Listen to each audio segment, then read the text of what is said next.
Okay, hello. Now I suppose now it's okay. Yep. Thank you very much for letting me know, Mahmoud. Thank you so much, and welcome to the stream.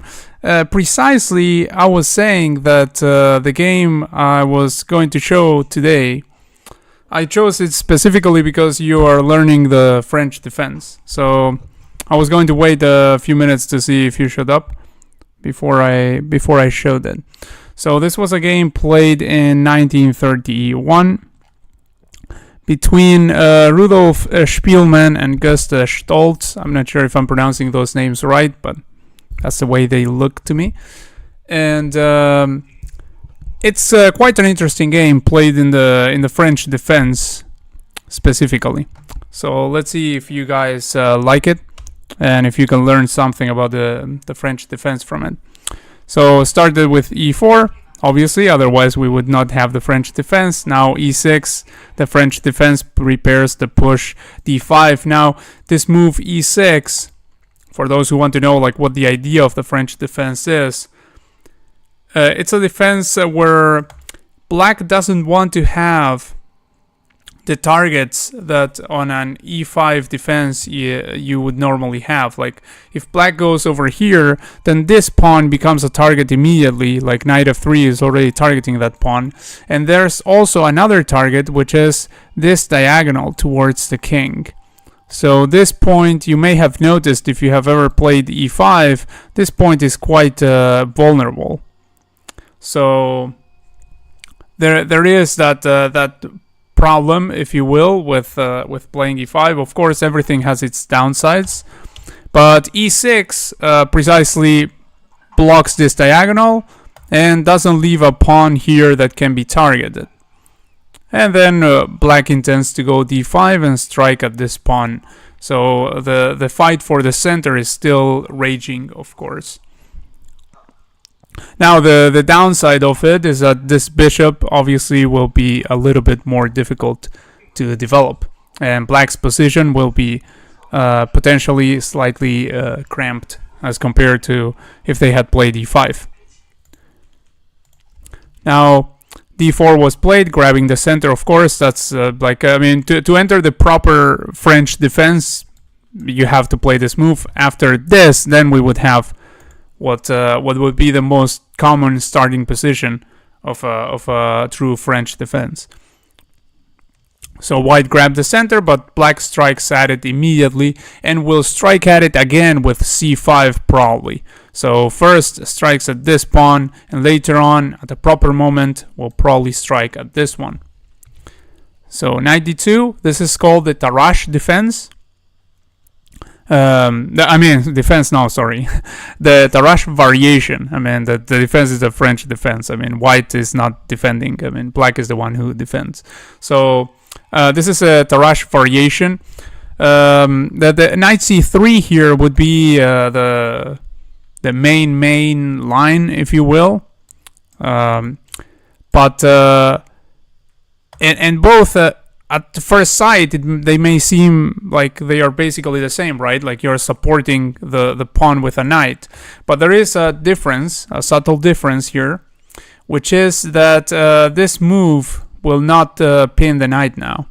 Because otherwise, if you go knight c3, then there are variations with this move over here. The knight gets immediately absolutely pinned to the king. Therefore, with fighting more for this square again, putting more pressure on that square by pinning the defender. But this one will not get pinned. Now, of course, every move has a downside, like I said, and the downside of this, well, not every move, but in general, like in openings, when you're choosing one variation instead of another, there are reasons why there are so many variations. They have their pros and their cons. So the cons of this one would be that it doesn't the knight doesn't control as many squares in the center. Like from c3, then it has a much more powerful influence. Here it's a little bit on white's side of the board, so to say. So it's not having such a powerful impact, and also it is blocking this bishop. So those are basically the downsides of that move. Now, after this, knight f6. The main moves here are c5 and knight f6. Again, c5, very topical move in the French defense. So we have played to attack this pawn. Now remember, if white goes knight c3, then you can't play. I mean, you shouldn't at least play c5 immediately. In that case, it would be an inaccuracy, because white will take over here and then take there and then be hitting this twice. But in a lot of variations, it will be played immediately. This is one of them. Like in this case, c5 is actually a great move. In fact, it's the top engine move, probably. Like as I'm looking at the lines here, it shows it as a top engine move. But both c5 and knight f6 are the two main lines from this position. So knight f6, again putting more pressure on this pawn. Now e5. So obviously white wants to grab some space and kick this knight. Now this locks the center. So play will likely be on the wings. After this, bishop d3, developing the bishop, very natural. And c5. Again, this topical push. Black immediately strikes at the center. And c3 supporting it. Again, this is another pro of the move knight d2. If you play knight c3, then if you later close the center like this, you don't have this move available to support the d4 pawn. But in the Tarrasch variation, where white plays knight d2, then they do have this move to support the pawn. Now knight c6, putting even more pressure on this pawn and developing another piece, and also putting pressure here, by the way. Now knight e2, defending the pawn over here, reinforcing, and also developing another piece, potentially preparing to castle. Queen b6. So here, what this game where I found it is on this book again, The World's Greatest Games. But sorry, not greatest games, great chess games. The World's Great Chess Games by Ruben Fine. So this is a very old book too, not as old as the game, but also very old. So the analysis that I'm giving you is mostly me with the engine, not so much the book. But there are some comments that I wrote down from what's said in the book. So in this one in particular, the comment in the book was, in this variation, black must smash white's pawn center quickly. That's what Ruben Fine says, the author of the book. So queen b6. Again, this is a very topical move in the French defense also. So Mahmoud, if you want to learn like where do the pieces go, this configuration that you're seeing right now is very, very common in the French defense. I know because I have played many games with the white pieces. Not in this particular position. I didn't play the Tarrasch, I believe, ever. But I have had this piece configuration from the black pieces and the pawn on c5. I've had that before. So queen on b6 is exerting pressure on this pawn, on the d4 pawn, and also putting some pressure over here in case this bishop moves. Knight f3. So that's another thing where there's a subtlety here with having played the Tarrasch. Since white played the Tarrasch with knight d2 first, now when they play, now they can get to play this move knight f3 when they are guarding the pawn twice. I mean, because they played knight d2 and because they played knight e2. Like if they had played knight gf3 before, then this other knight would be on f3, and then this knight wouldn't be able to go here. But since they played knight d2 and knight e2, now they can have this pawn supporting over here and this one rerouting to f3 and also supporting the d4 pawn.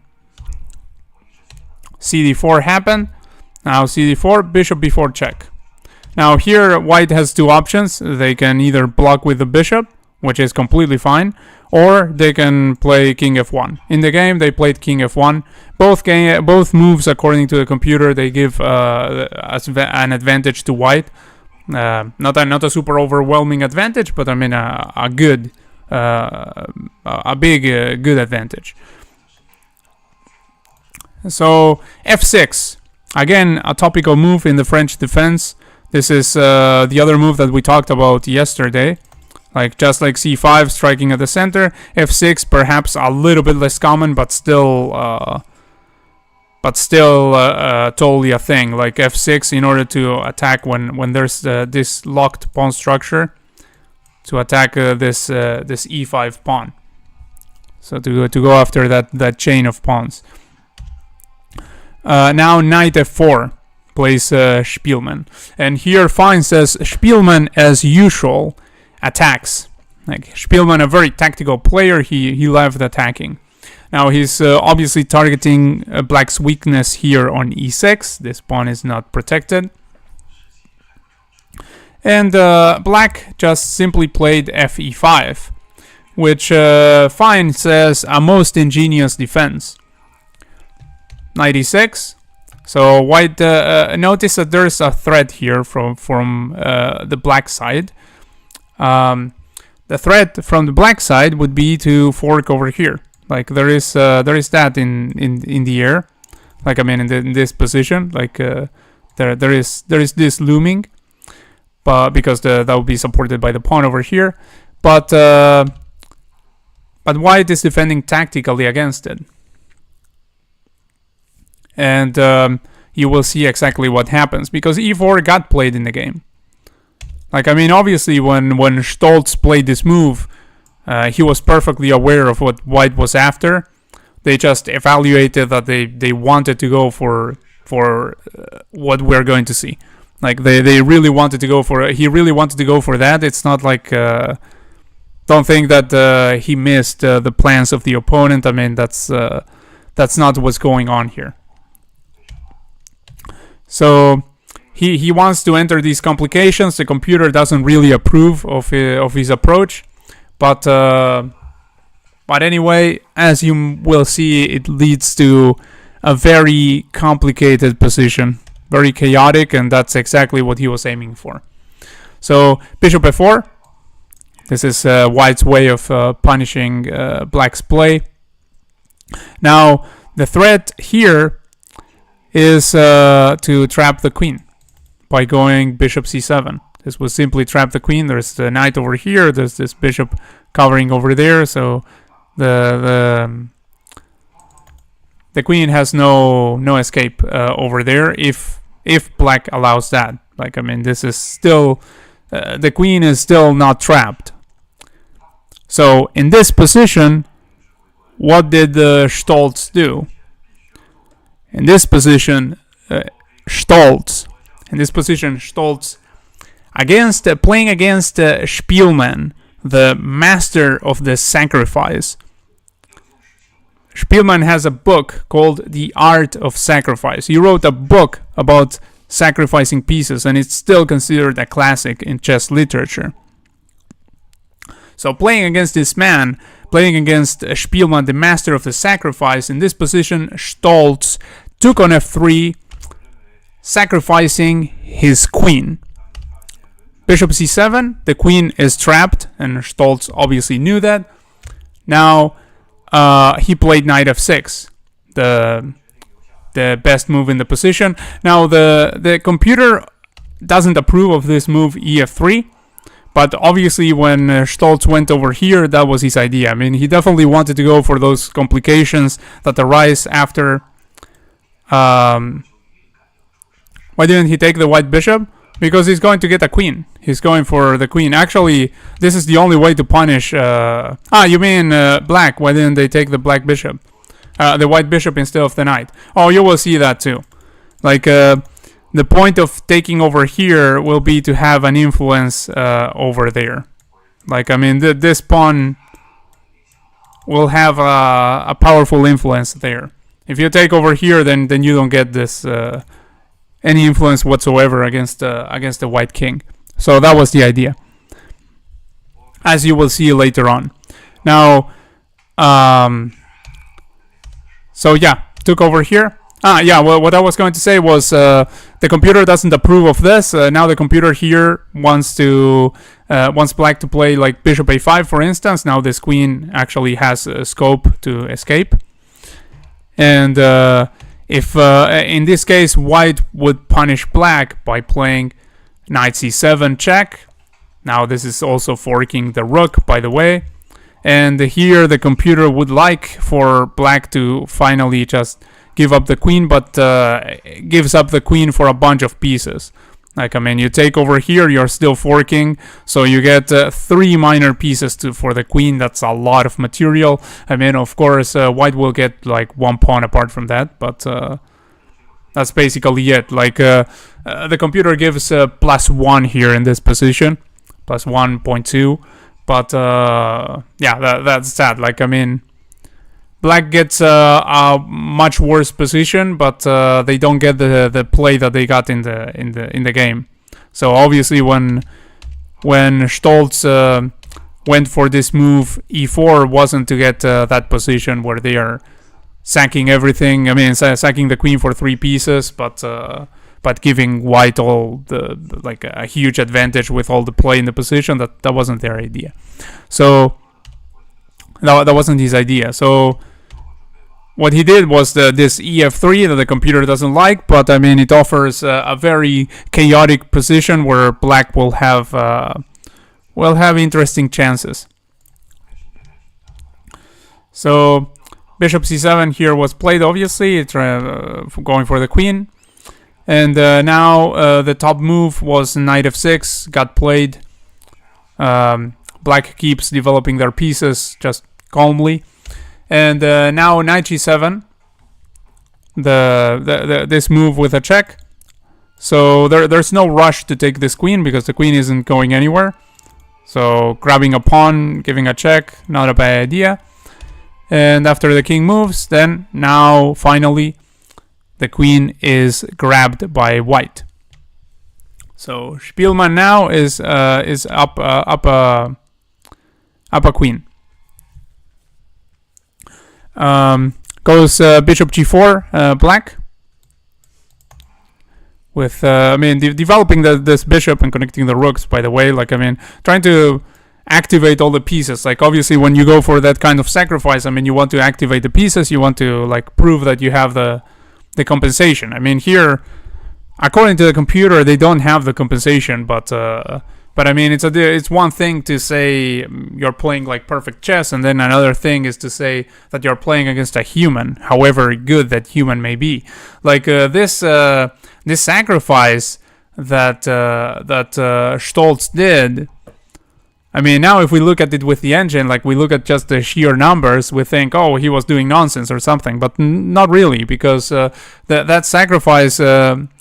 It really baffled masters. Like, they couldn't find a good defense for white for a very long time. Like, even in the times of fine, they hadn't found a true refutation of Stoltz's play here. So bishop g4, developing the bishop basically the most actively that you can. I mean, you can't go over here because it just gets taken. You can't go over here because there are pieces protecting that. This would be well, they can also trade it, but I mean, apart from that, those other squares would be too passive. So developing actively. Now g3 gets played. It's like your sack. Yeah, I mean, it's like that quote that they always say about Tal, right? Like, there are 2 types of sacrifices, the sound ones and mine, something like that. Was it that Tal said? So yeah, this is one of those. It's one of the other ones. So here, I looked at a line here because I was intrigued by what happened if gf3. And actually, after gf3, like, I don't know what they would have played, but I mean, if you follow more or less like moves that look a little bit natural, perhaps, or at least to me, bishop h3, giving a check, then you go king g1, then pinning this knight with a rook, then you can go over here with the bishop, intending to go there. After they take the knight, you block over here. The bishop is defended twice. Then they double up over there with the rooks, for instance. You go back with the bishop to f1, intending to trade, and I mean, you're completely fine as white here, it looks like. I mean, I would say this would be really good, but of course I don't know what they would have played when faced with gf3. I don't know what Stoltz had in mind against that move. I mean, obviously he had something in mind against that, because I mean, it's one of the most obvious moves in the position and very, very forcing. But yeah, that's something that I looked at with a computer to see what happened there. Now g3 was played in the game, and now bishop h3, king g1, and notice how this king is completely boxed in. And this rook is a non-participant in the game. So there we have hello Hadrami, nice to see you. I hope you're doing well. So we're taking a look at this game between Stoltz and Spielmann. So Stoltz made a sacrifice. I'm going to show the sacrifice again, and then we go back to the position. So you see, like, the most interesting part of the game. So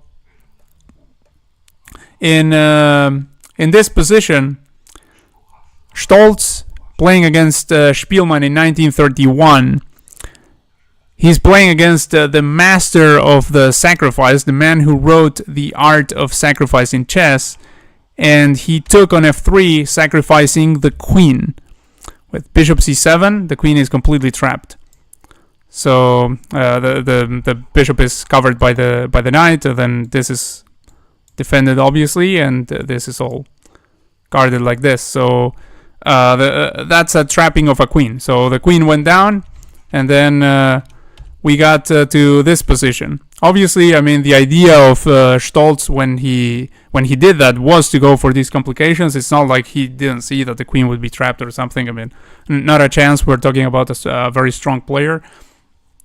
But we got this position. Now, as I was saying, the rook here is a non-participant in the game. So there you have one thing, that when you sacrifice material, but your opponent has the material, but the pieces are not really playing, then for the time being, until they activate them, it's basically as if that material didn't exist. So there you have some dynamics in the position, if you will. Like this rook is not there. It's as if for now it doesn't count. Like in the future it might count, but for now it's a non-participant in the game whatsoever. So Stoltz took on g7, grabbing a little bit of the material back. So now if you go just by the sheer numbers, I mean, then Spielmann would be up 4 points of material, and a rook is worth 5 points. So more than the 4 points of material that Spielmann is up, is just this rook in the corner that is just not participating in the game. Oh, hello, Chad. I'm new here. Do you just analyze games, which I do love, but do you also play games? Yeah, I also play games. I play games. I play puzzles. Thanks for being here, by the way, and for subscribing. I do all those things. Like, I analyze games. I play games with whoever wants to play. We do puzzles together. We do Guess the ELO with endgame.ai.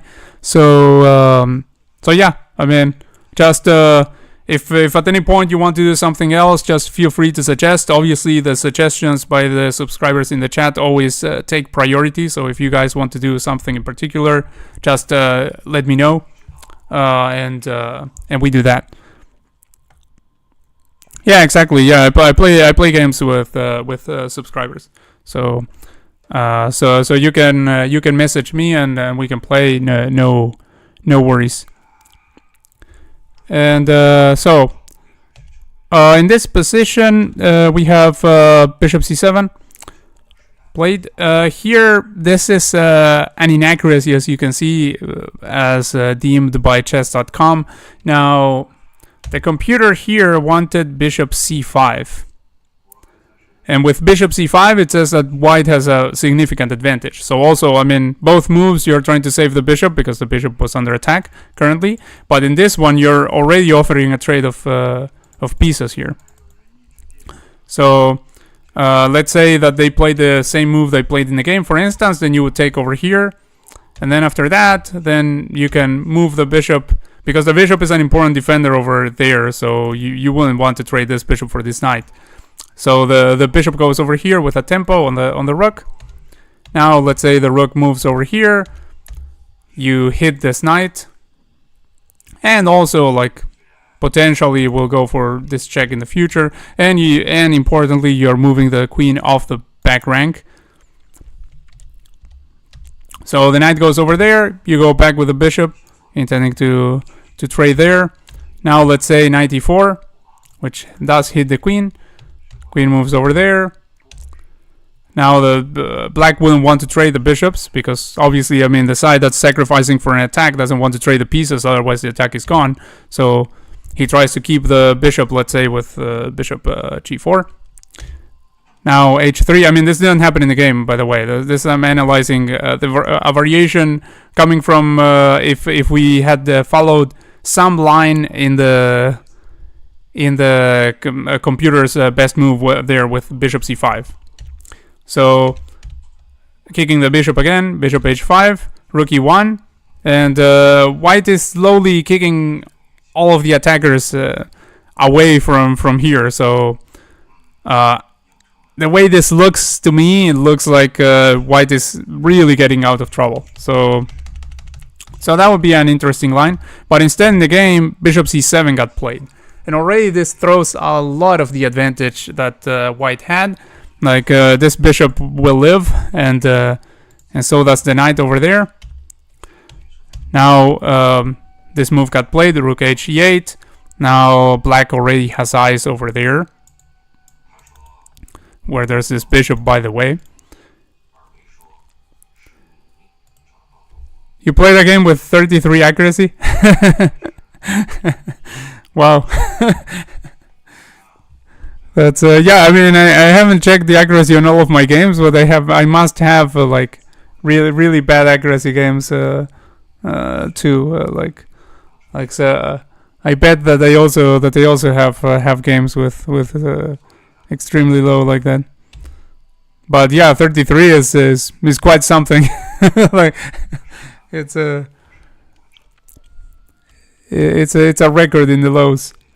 So yeah, bishop e5 got played here, and this was a mistake. Just now the computer thinks that basically black is holding with perfect play. Like now white can do, even if white does everything perfectly, if both sides played perfectly, then black will be able to hold this position probably.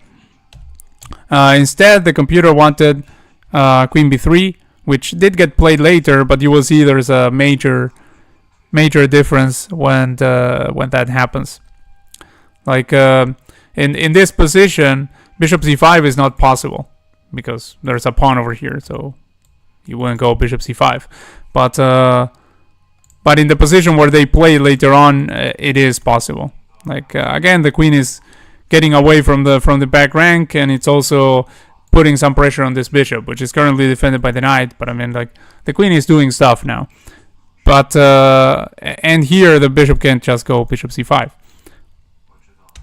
Now the recommendation by Fine was playing queen f3 here, and that's simply a blunder, because there's knight d4, which is in principle hitting the queen, but it's doing a lot more than that. Like, let's say you want to keep the queen by going queen f4, because you don't have many squares here. Like, where are you going to go where you still keep the queen? Like, this is guarded, this is guarded, this is guarded, this is guarded. So where are you going? Like, you're either going here or you're going like all the way there. So let's say you go there, then there's this move. There's rook e4 winning. And yeah, that's a ridiculous move, like, when you look at it. But I mean, obviously you can't take with a bishop because at the very least you would say you are getting forked, right? But it's even worse than that. You're not just getting the queen and the king forked, but actually if you take over here, this is just mate straight up, because there's a bishop over here and then the bishop over there. So and this is occupied by the pawn and this is occupied by the pawn. So that would be and this. That would be checkmate. Like if you take over here, then yeah, you get mated. And apart from that, you just fall into a royal fork. But I mean that's meaningless. So that would be mate. And then well, if you take with a queen, then you're taking with a queen. I mean you're just losing the queen. So if you're not getting mated by any other means, by the way, no, but you're not getting mated either. You're just losing the queen. But yeah, I mean that happens. So let's say here you go queen g5, for instance, which gives a check. So you try to escape like that without taking the rook in any way. Then they go over here, and now again you can't take this rook because of the mate. So white is completely tied up here. They can't do anything, and they have to defend. Like there's this threat, which is again mate. I mean, apart from mate, it's also a fork. but I mean, it's white is about to get mated, and the only way that they can save themselves is by just giving up 1,000 pieces and just getting absolutely crushed. So queen f3 wouldn't work. And bishop e5 was played in the game. Oh, you said why not queen f3? Oh yeah, I see. Queen g5. Oh yeah, queen g5. Yeah. You meant okay. We showed it, right? Let me show that again just in case. But I believe. I mean, I haven't seen the comments. Sorry. But so if you go like here, queen g5, then you're getting mated afterwards. Like I mean, you still. This is still mate, so you still have to worry about this one. And also, if you take over here with a bishop, then this is mate. So white just simply will be much worse there, but they are going to have to give back a lot of material. I mean, have to give more material than they had gotten. So bishop e5 was played in the game, again inaccurate, but I mean, white still will. I mean, this is not losing for white, unlike the variations we were just looking at. So here, knight e5 was the big move by black. Now d5 and rook e5. And here in this position is where I'm thinking what you put down. Thanks. Oh yeah, you're welcome. You're welcome. Yeah, feel free to ask anything that you want to check. I mean, if I don't know the answer, then we check together. But feel free to make any kind of questions, of course. So in this position, white can hold by going bishop f1 according to the computer. So obviously there's going to be this, right? I mean, at this point. Just white should be looking to hold and not to win this, and bishop f1 trying to get rid of this bishop finally. And let's say black doubles up over there, then you go take this, then of course you will have to give up the queen. The best way to give up the queen is by going bishop f1, and then they take over there, take over here, and this pawn gets pinned, but white will create some space over there and prevent this knight from coming in, because if the knight comes in, then this is serious trouble. So prevents that. Now black would go over here with the same thing, and then there's this defense. Now thanks to creating this space, then there would be that with the rook only move. And after that, because this pawn is pinned, so the knight can go over there and grab that pawn. Now bishop g2 is the move that the computer would play here. Like apparently you can't you can't try to hold on to anything here. I mean, it's very important that you deal with what you have going on. Like, I mean, there are too many threats over there, so you do have to untangle here, and the way to do so, the best way to do so, according to the computer, would be bishop g2.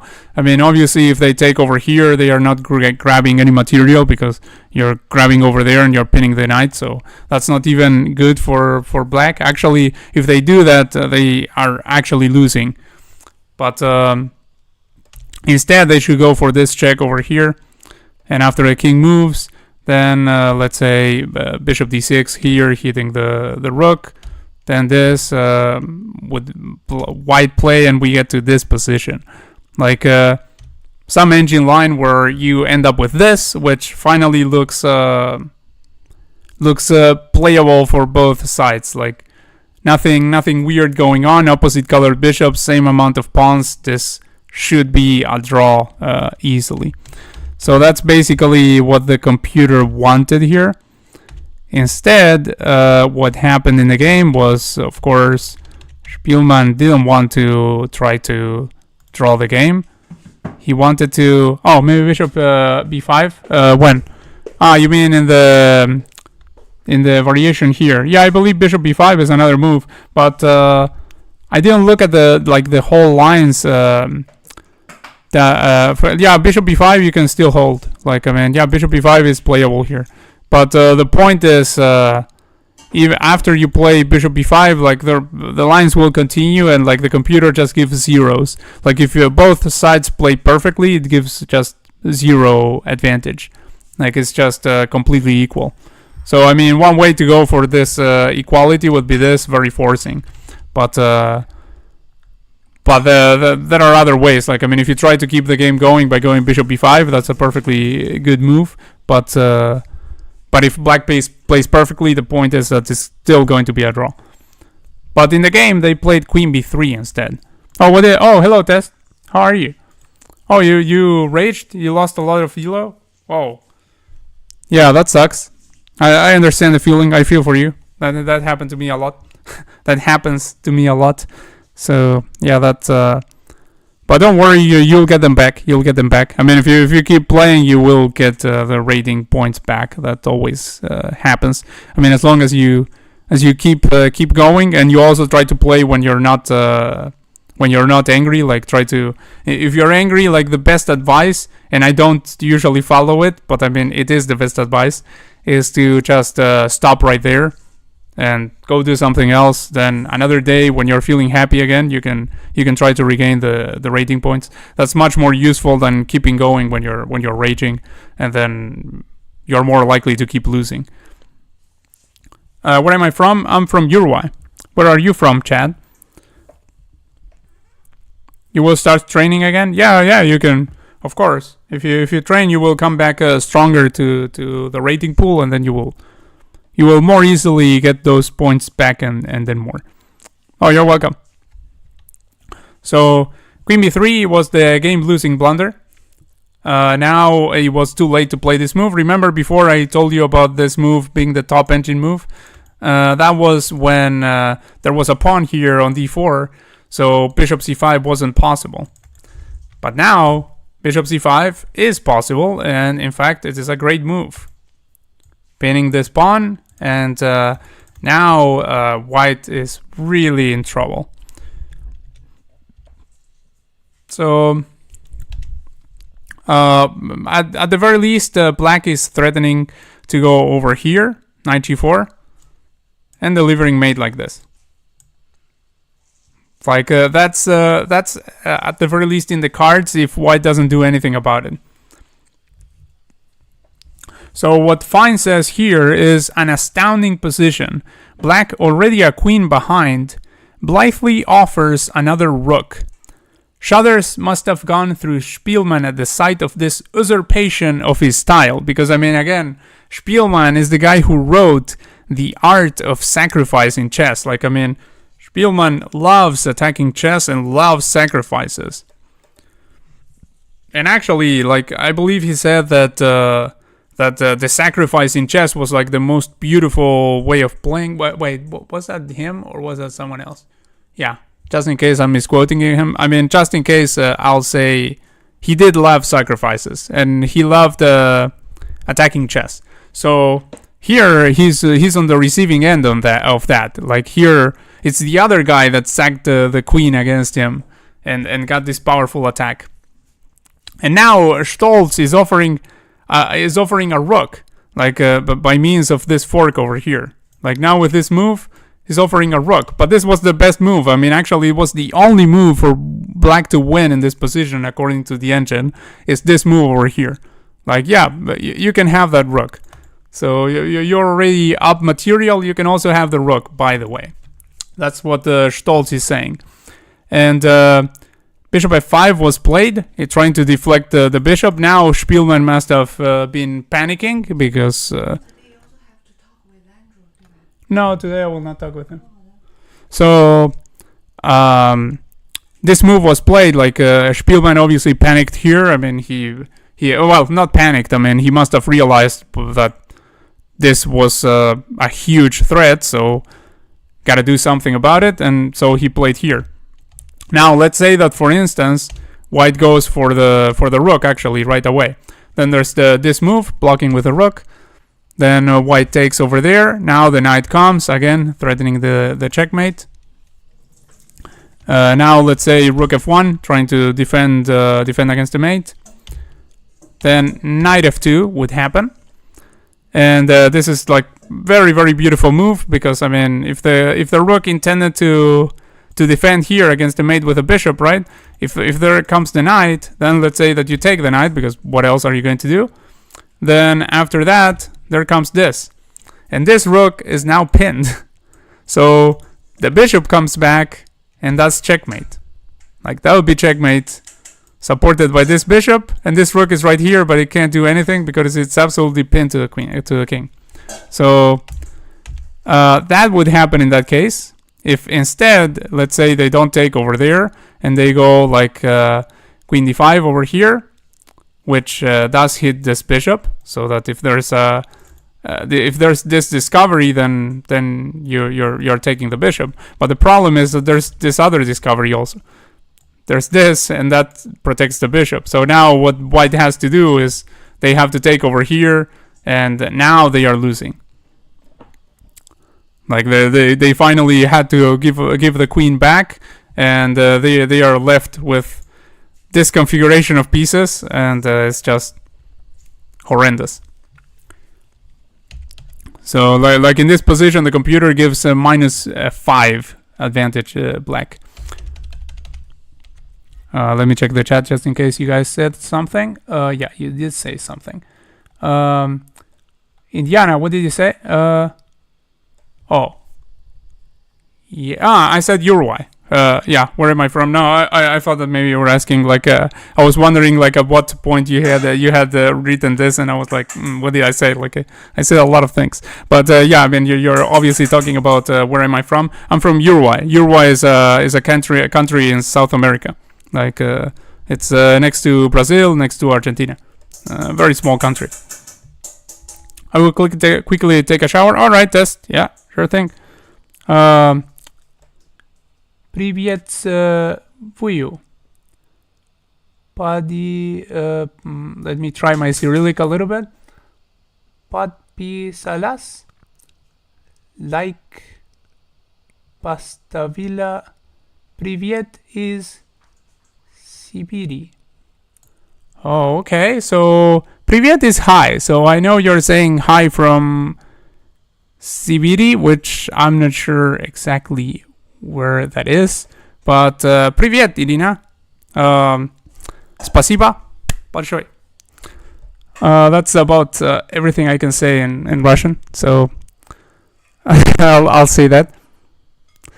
And, let's see. Mahmoud, I'm a woman. Yeah, Irina definitely a woman. Like Irina not can't be a guy. Test Russian too. Oh, Test is Russian? No. Oh wait, no, Test is Brazilian. I remember that. Like, I mean, I know the nationality of Test from before. Pravda. Pravda Ruski? Yeah, Pravda means for real, like truly. I mean, I can't. How do you say that? Let me think. Yeah, они говорит по-русски. I can understand a little bit, but but I mean, like, no, I definitely don't. I definitely don't speak Russian, unfortunately. I mean, I would like to, but I don't. So, thanks for being here, Irina. I hope that you enjoy the stream despite like it not being in Russian, unfortunately. Oh, thank you. But no, I don't really speak it. but thank you. Ma'am, can you speak English? Oh, okay, cool. Oh my God, he's been in Russian. No, I'm definitely not fluent in Russian. I wish I were fluent in other languages, but unfortunately I'm not. So okay, back to this. Here, yeah, like this was sacrificed by black, but Spielmann noticed that he had to do something about the checkmate. So his idea was, there's no good defense. So even though here there's a question mark on this move, like don't think too much of it, because I mean there's no good defense. So he's trying, and so he went over here trying to deflect this bishop, because this bishop has become really, really annoying. And here, black simply took the bishop. Now, this is completely winning. The computer prefers taking with the rook. But I mean, both moves are completely winning for black. And after that, finally, Spielmann was like, well, I deflected the bishop. Now I'm going to grab the rook. And now you're going to have to prove that you have this compensation that you say that you have. So now the computer is announcing mate in 8 moves for black. But I mean, of course, what Spielmann is doing is the natural thing to do, right? Like, I mean, if you're in a position where when you realize you're lost, that you miscalculated, you're lost, but you're up 1,000 pieces, then you try to be up 1,001 pieces so that the opponent has to really prove the compensation. Like now, Stoltz really has to be accurate, because if he's not, then, well, obviously the material advantage will decide. So that's what the Spielmann does. He grabs everything he can grab, and now Stoltz has to prove it. Now Stoltz did prove it. He went rook e2, and here Fine says black has a mating attack in spite of his material handicap. So he's threatening here bishop f2 check, and then after the king goes here, only move, then there's this, and simply mate. So h4 was played. Now the rook is defending h3, so defending against a sequence we just talked about. Now bishop h3 wouldn't be a thing. Now Fine gives this other line to show that there is also no defense. Like if you go over here, rook f1, trying to defend against that, then after bishop h3 there is no defense. The threat is bishop f2, and if rook f2, then rook e1 here, and after rook f1 back, then this is again a very common checkmate pattern. So h4 was played, and after bishop f2, king goes over here. Now bishop d3. So this square was unavailable, but this one is available with a discovery. Now black is again threatening checkmate by means of discovering with this rook anywhere along this second rank. I mean, as long as this rook discovers this check, this check, by still guarding this bishop, then this is covered by the pawn, and so that would be checkmate. Like this is covered, this is covered, this would be covered, this is covered. And so h5 was played. Like, I mean, again, there's no defense. So Spielmann, sorry, tried one last trick, if you will, like basically the only trick that you can try for in the position. Now here, if black took with the knight, then it would be a draw. Like that's the only trick with it. Like any other move, like any other king move that you can play here in order to escape from this check is a valid one. Like, I mean, it wins. But Stoltz played the best move with mate in 5 going king g5. Now there's absolutely nothing for Spielmann to try here, and so he resigned. So if he tries for this check that's covered, I mean, everything that every check that you may try is covered by black's pieces, and so the mate will be is unavoidable. It will happen in a couple of moves. Now, if instead knight h5 had been played, then there would have been this, and then there's a perpetual. Like black would have to go over here, and after this would have to simply repeat the position if he doesn't want to lose. If, let's say, they go here instead, then they are getting hit by that, and now this is absolutely pinned and hit again, and this is also hit, and now situation is radically different, and white would be winning in that case. Now another one where white would be winning if this, for instance, blocking with the knight over here, then the queen comes with supported by the rook, and also skewers the bishop over there, so now black would be completely lost. So that's basically what Spielmann was trying for when he played this move h5, but again g5 was played and Stoltz won the game. Let me see what you guys are saying.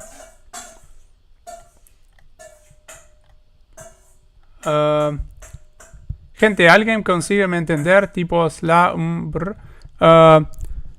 yeah, I mean, I can understand you if you write in Portuguese a little bit. Like, I can understand you because it's so similar to Spanish. The same that if I write in Spanish, I'm sure that you can understand me. Actually, Brazilians, in my experience, are much better at understanding when we speak Spanish than we are at understanding when they speak Portuguese. But when a Brazilian writes in Portuguese, like when I read it, I can understand quite well. Like, it's so similar. But when you speak, then it's much more difficult for me to understand because Portuguese has lots of different sounds that we don't have in Spanish. What time is it? It's 6:30 in Siberia. Oh, okay. Here it is 8:34 p.m. Here it's 8:34 p.m. 2:30. I am in Egypt. Hola, hermano. Yo soy brasileño. I think that is Spanish, but I think your grammar may be wrong. No, hola, hermano. Yo soy brasileño is perfectly good Spanish test. So yeah. That's good. Actually, you know, if you try like a translation with the AI tools that we have now, and well, just by googling and using the Google Translator and whatever, like, I mean, nowadays the translation is so good. Well, I mean, obviously we have even automatic dubs made on YouTube videos and things like that. Like, it's crazy. Just the stuff that the software can do for you now in terms of translation is just. It's just crazy. So there's also that. Like, I mean, if you don't understand someone, you can always resort to like different kinds of software, and they produce like a pretty decent grammar that in the past wasn't a thing. 2:30. Oh, don't you want to sleep? Nope. Let's see what. I have a praying for him. Oh, okay. Mahmoud, you are a 500 elo, right? Yes. Actually, Mahmoud is much higher rated than 500 elo, I think. No? Weren't you like 800 or something, Mahmoud? I believe. How much time do you sleep? From 4 a.m. to Aldur. I don't know how to pronounce that, but interesting. So what would be Aldur? What would be that, Mahmoud? Like Fajr, I assume, is the time when in your religion you pray, right? What would be Aldur? Like, just curious. I mean, not Obviously, completely not non-chess related, but just asking. 8 hours. Yeah, 8 hours is a very good amount of time to sleep. 7:34 p.m. here. Oh, okay. So you're very close to my time. So I assume you're maybe in the U.S. Can we watch you? Ah, yeah. You said you were from Indiana. Sorry, I forgot. Can we watch you play a game? Yeah, I can play a game with you guys if you guys want. I mean, I'm not great at playing. I can tell you that. Like you will not be impressed by my skills. Like if you want, I can play a game with you. Indiana, what language did Uruguay speak? Spanish. We speak Spanish here. Like in South America, pretty much anywhere we speak Spanish, except for Brazil, where they speak Portuguese. Well, Brazil is a huge part of South America, obviously, but I mean the rest of the countries we speak Spanish in all of them, I believe. 700. I pray in Islam. We pray 5 times a day. Oh, okay. So that's also another pray. Oh, okay. Okay. Mamu, there is a Hikaru's guild teaching how to destroy 500 elo. What's how to destroy 500 elo? Wow. Yeah, 300. What is your rating? Oh, my rating is 1500 rapid on chess.com. On chess.com, 1500 rapid. And like Blitz right now 1400, but I mean it fluctuates a lot, especially in Blitz. It fluctuates a lot. Like I've gone from 1400 down to 1300, up to 1400, down to 1200, up to 1400. Like, and yeah, I have raged a lot in the process, so I don't play that many rated games because it's bad for me. I am almost 500 and I can't remember the moves. Okay, I'm around 1400. Oh, all right. So we're probably around the same level. Test. Want to play a game? Let's go, baby. Okay.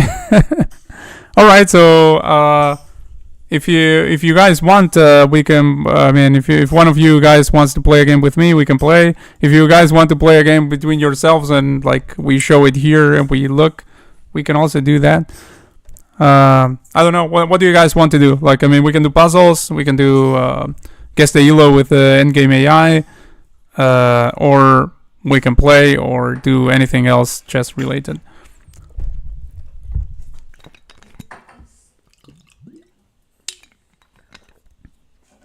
You would like to watch a game? All right.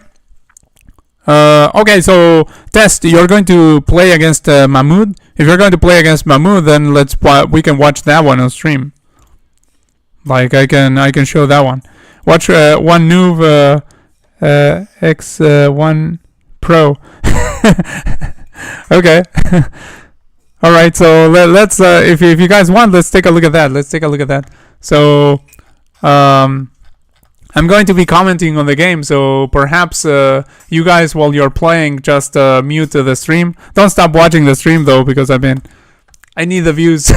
so just keep it up, but maybe mute it so that you don't hear like what I'm commenting on the moves. Otherwise, it will be help for whoever is playing. Just in case, make it what's it? What's Robert?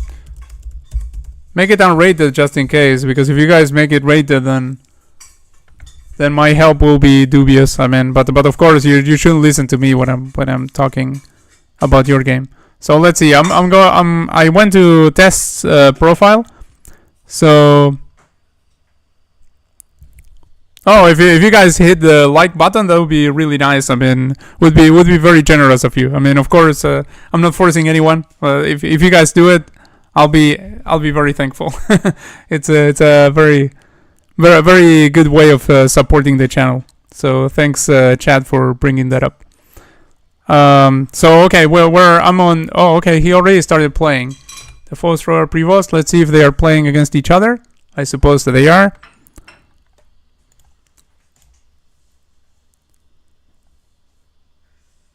So here we have the battle of Mahmoud and Test.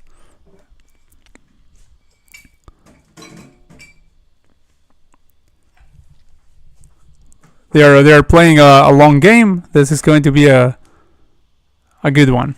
Of course, I mean, Mahmoud is much higher rated, but let's see. I mean, they both have been doing puzzles. So, okay, he played a French defense, e6, just like we saw in the game, a French defense. Now, Test is going for a different line. Like usually against the French defense, what you would play here as white is d4. But knight f3, I mean, it's not like it's losing or anything. Just a little bit of a passive setup here with d3. But I mean, it's possible. Okay, so Mahmoud here taking some advantage positionally speaking. Like now, white doesn't have castling rights. So usually when in an opening, all other things equal, you can go grab the queen here with check and force your opponent to give up the castling rights. That tends to be a good thing. Doesn't have to necessarily be a great thing, but it tends to be a good thing. So now Mahmoud developing the pieces very aggressively and already targeting this. Let's see what... Okay, he defends like that. I mean, that looked the most natural to me way of defending that. Because, I mean, the other way if you want to defend that, I mean... Also, you can try to just give it up if you want to. But, I mean, the other ways of defending... Oh, there was this. This would have been probably most natural. Because now you end up with double pawns, which is not very nice. Like doubled isolated pawns. I mean, double pawns in general are neither good or bad just by themselves. But doubled isolated pawns tend to be bad. I mean, isolated because they don't have any friendly pawns that can protect them. So, I mean, in general, pawns are good or bad depending on how mobile they are.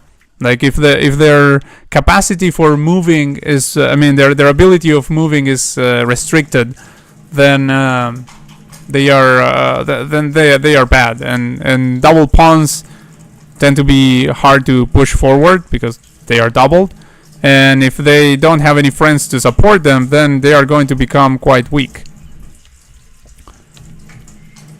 But okay, undouble the pawns immediately because Mahmoud offered a way to undouble them. So now there is still an isolated pawn here, but it's just one isolated pawn. Bishop c4 gets played, knight f6. I like this move, bishop c4. Good development there, and also prevents castling over here. Actually, what am I saying? Ah, yeah, it does prevent castling. Never mind. For a moment, I was like, wait, what am I saying? But no, yeah, it does prevent castling. Bishop d7. Then goes over here.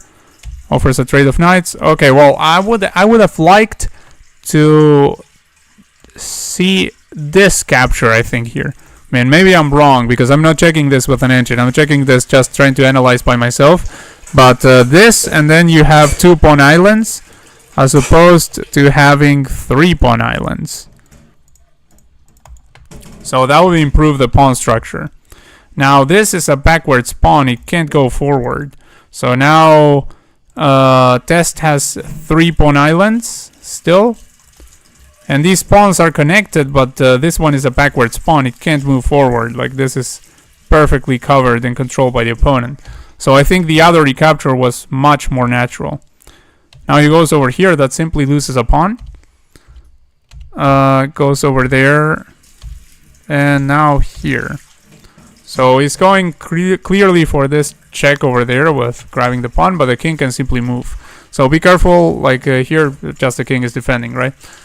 Like, be careful when you go for moves that are just one move threats. Like, one move threat, then one move defense, and that's it. The threat is gone.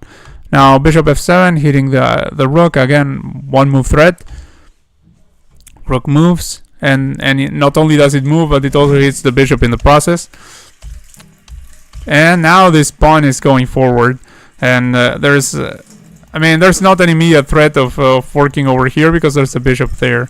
But I mean, after they double over here, it will be a different story. Okay, he stops the pawn temporarily with the king at least. But yeah, this is looking extremely ugly for white. Knight g4. First of all, it's hitting this, but also protecting this pawn. And potentially with ideas of jumping over there, maybe, if that ends up being a good thing. But I mean, like the knight here is going pretty strong there. So probably h3, I think, will be played, kicking the knight.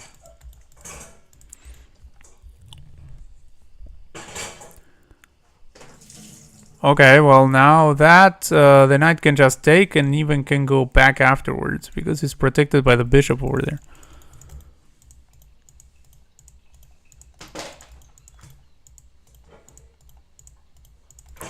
Like, yeah. And the knight will take and will go back. Like, another thing that... and he keeps the 5 closed, yeah. You were talking about the capture here with the pawn, right? Like with this one. Yeah, it will also keep this closed. So that's another thing that would be good about that one. Yeah, here there are lots of one movers by test. Definitely something that you would want to improve on. And okay, there was a resignation after this because there's a pin of this bishop with this rook, and so there will be material lost, like significant amount of material lost. The bishop is hit twice, and that's the problem again with loose pieces drop off. Like there are 2 loose pieces here by white. These are undefended, and they are even lined up over here. So Mahmoud took advantage of that immediately, and that's how he finished the game. It was rated. Oh. Man. Okay, so how many? But you didn't lose that much rating, right? Because I mean, you were far lower rated than him, so you shouldn't have lost a lot of rating for that one. Like, let me see. You were, yeah, you lost 2 rating points. Okay, 2 rating points is like nothing. Don't worry about it. You lost 2 rating points for that one. I'm so glad to meet you, but I have to go to my favorite work. Oh, okay. Yeah, sure thing, Irina. Sure thing. What is your favorite work, if you don't mind me asking? But yeah, nice to tune in, and thanks for watching and for staying in the chat and talking there. So, how do you say bye in Russian? Was it? Пока was the way to say it informally, but the other one was what?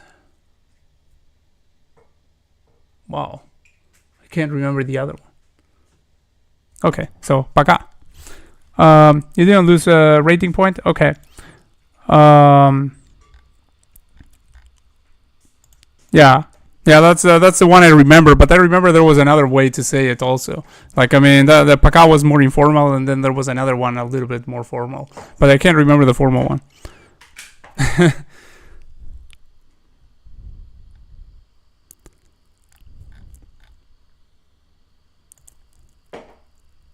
Yeah, you only lost 2 rating points, Test, so don't worry. But yeah, next time try to keep it unrated, guys. Otherwise, you're going to be stealing each other's points. It's not nice. So,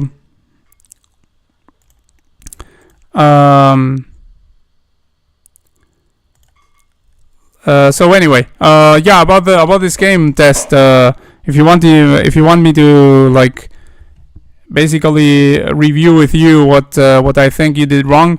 Well, I mean the opening, this is very passive. Like against the French, here you should play d4 if you want to go for a more aggressive setup, and like this is the most principal way to go. Like basically, whenever you play e4 and your opponent allows you to play d4 for free, then play d4. Like if they play e5, they are not allowing you to play d4 for free, because after they take over here, then you take with the queen, and then they kick your queen and develop at the same time. So here they are not allowing you to play d4 for free. But if they play some move like e6 that allows you to put this pawn on d4 without any repercussions, then do it. I mean, that's usually a good thing. Now, and then let's say like e6, d4, d5, and then knight c3, defending the pawn and developing a piece, or knight d2, like we saw in the game, defending this pawn. Like white ended up losing that game, but not because of their opening play there. So knight d2, the Tarrasch variation, perfectly good one. Otherwise, the advanced variation, just pushing this pawn. You can also go for the exchange variation, a little bit more boring, just taking. But I mean, all those are options. Here you play knight f3. I mean, I don't hate that move, but I mean, again, when black plays here and then you defend like this, then you're playing a little bit passively. Like you're playing more reactionary chess, and you're allowing your opponent to get the position they would want to, basically, like do whatever they want. And in general, you wouldn't, you shouldn't aim to allow your opponent to do whatever they want, because if you do that, you're going to be in a position that's inferior, obviously. So here after that, you're already probably worse because you lost castling rights, but it's not like terrible. Like, I mean, you have a knight developed here, you're going to develop the rest of the pieces. The queens are not on the board, so even if you can't castle, it's not going to be such a great thing. Like, I mean, you can just develop your other pieces, move the king away, and connect the rooks like that. Like, I mean, it's not it's not the end of the world by any means, or nor is it losing, I believe. So went over here, attacked that. I think you could have just protected the pawn like this, instead of defending like that, where you get these doubled isolated pawns. Isolated because they have no neighbors again. So doubled isolated pawns in general, not cool to have. Then here, well, you took, I mean, obviously, here Mahmoud probably shouldn't have allowed you to undouble so easily. But I mean, that was a good thing for you. So good thing that you undoubled. Bishop c4, great move, you're developing. Then you went over here, okay, I don't hate that move. Maybe rook e1, already defending this passed pawn, could have been more to the point. And then you can go like over here and sort of castle by hand. That you can also do. But rook f1, good. I mean, also you're going on the semi-open file where there's this pawn, so good. Bishop d7, went over here. Here you should have traded with taken with this pawn, I believe. And yeah, now I have the engine on, so yeah, you should have taken with this pawn, definitely. I mean, the idea when I saw this, like you're getting this backwards pawn. If it's because backwards because it can't move forward, because this is perfectly controlled by the opponent. So that's not a good thing to have, it's a weakness. Instead, if you recapture this other way, then you don't have a backwards pawn, and also you only have 2 pawn islands. Like these pawns are together, these pawns are together, those are pawn islands.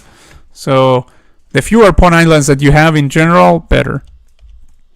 I mean, again, generals in chess don't work very well. Like, I mean, you should take everything according to the position. Now, this move just blunders a pawn. Like, I mean, it can just be taken.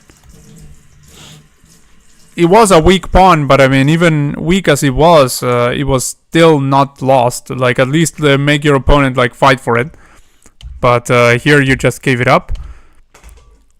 And this was just a one mover. Like, yeah, you're attacking that, but I mean, don't think that your opponent is not going to see it. Your opponent is going to see it, play the best move, and that's it. Actually, that wasn't even the best move, but it was one of them.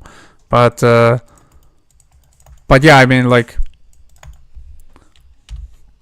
one of the best moves. But yeah, the point is, like, your opponent will just deal with the threat, like either by capturing over here or by defending over there.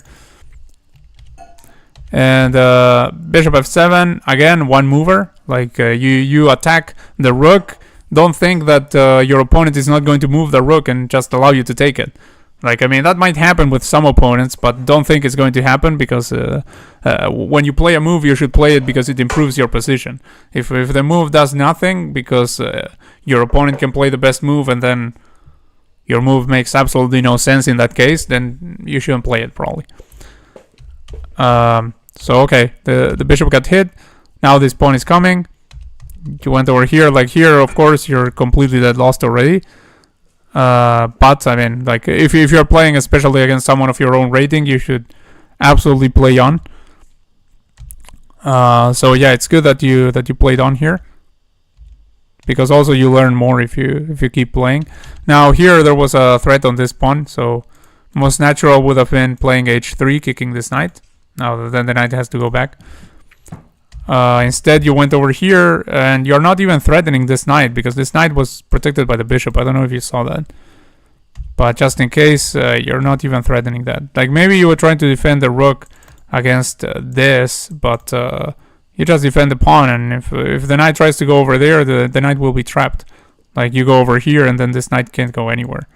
So actually, if you had gone h3 before, the knight would have gone here. Like it wouldn't have tried to do anything over there, because that would just lose the material. Now you went over there, and yeah, this was the last mistake, because he can sort of pin you or skewer you however you want to see it. Like the loose pieces drop off. These pieces are just not well defended. So that's what happened there in the end.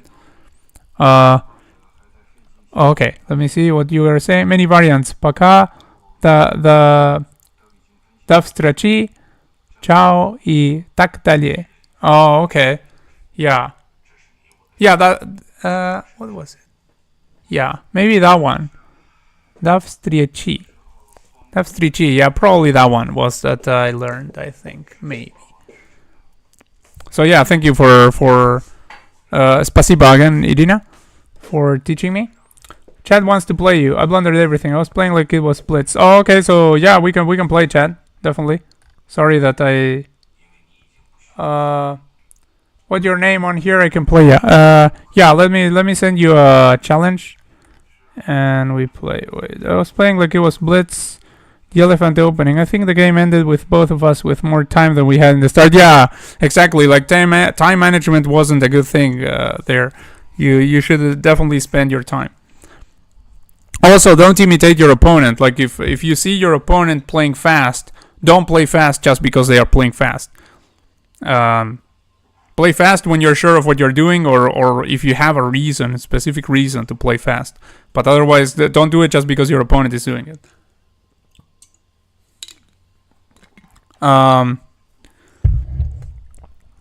Like that's something that beginners tend to do a lot. Like I mean, in general, we tend to do a lot. Like I mean, we see our opponent playing fast and we want to play at the same pace, but actually we shouldn't do that. Like I mean, just take a step back and play at your own pace. The other opponent also opens the file. Wow, he has the same pronunciation that by in Portuguese. Ciao, got it. Yeah, ciao also exists in Spanish and probably in Italian too. I mean, I don't know anything about Italian, but I think they say ciao there too. In fact, I don't know if it doesn't where it originally comes from, if from Italian or from where. But yeah. So or maybe Portuguese, I don't know. So all right, yeah, let me send you an invite, Chad. Let's play one on endgame if you want. Like, since I haven't gone to that site today, let me. Oh, okay. Well, if you send me the name there, then I play you on chess.com. Otherwise, I was going to send you an invite on endgame, and I can.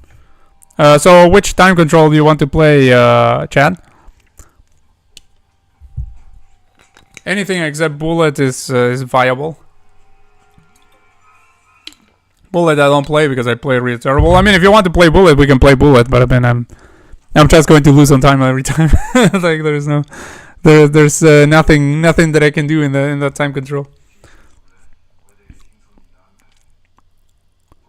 5 or 10 is fine. Okay, all right, let's do a 5-minute game then. So let's go over here. 5. What happened there? What? Yeah, play a friend. I have to choose. Yeah. Now it's dead rabbit. Dead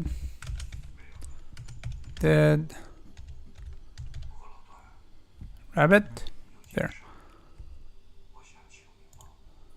Okay, unrated of course, and there. Okay, I sent you. Let's play a game then.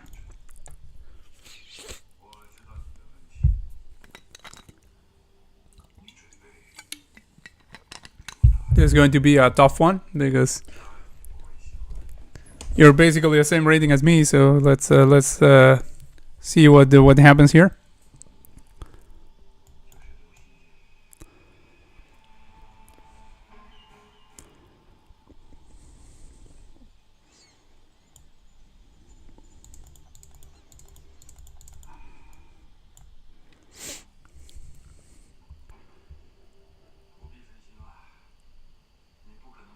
Okay, I can go over here, or I can go over there. I think over here might be fine.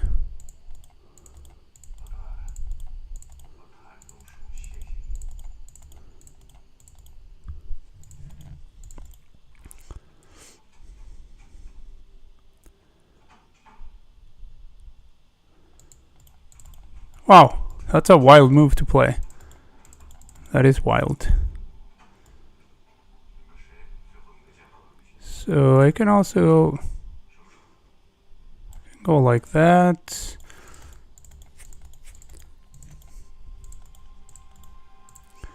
I mean, he's obviously going for like some form of pawn storm over there, but I don't really believe in it.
Okay, I can just go over here, I believe.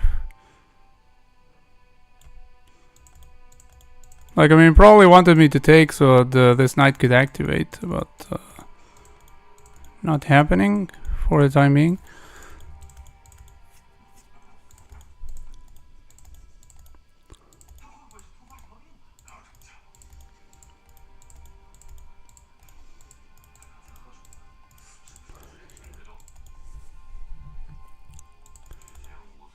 Okay, now that's can take over here potentially.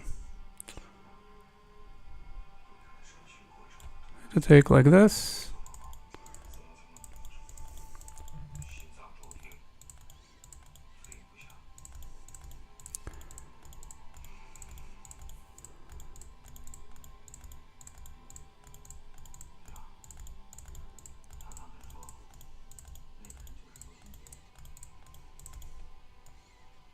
Okay, we can go over here, maybe.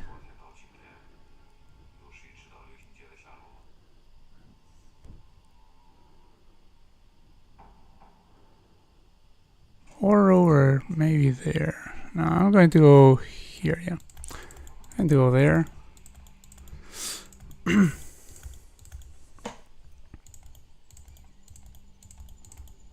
Okay, this. Can go here.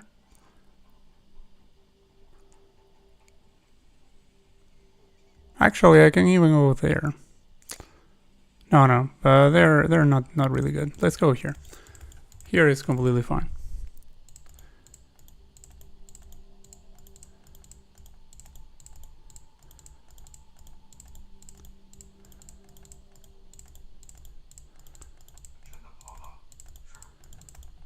Okay, that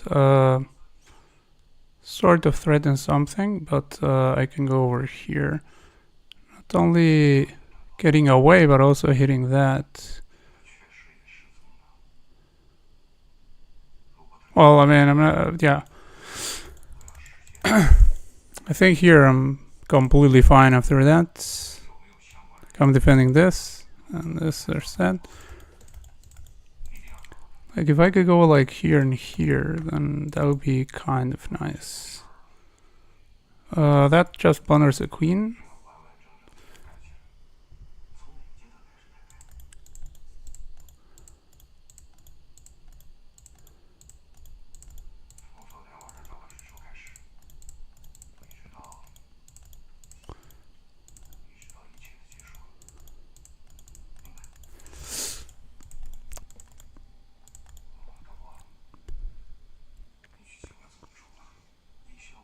Okay, takes. I can go here, potentially. I mean, I have several options, but this is one of them. I think I'm going to go for it. Like, let me see, here. Yeah, there's nothing that's going to be hitting me on, like, this diagonal if I allow some sack over here, so doing perfectly alright by just blocking like this.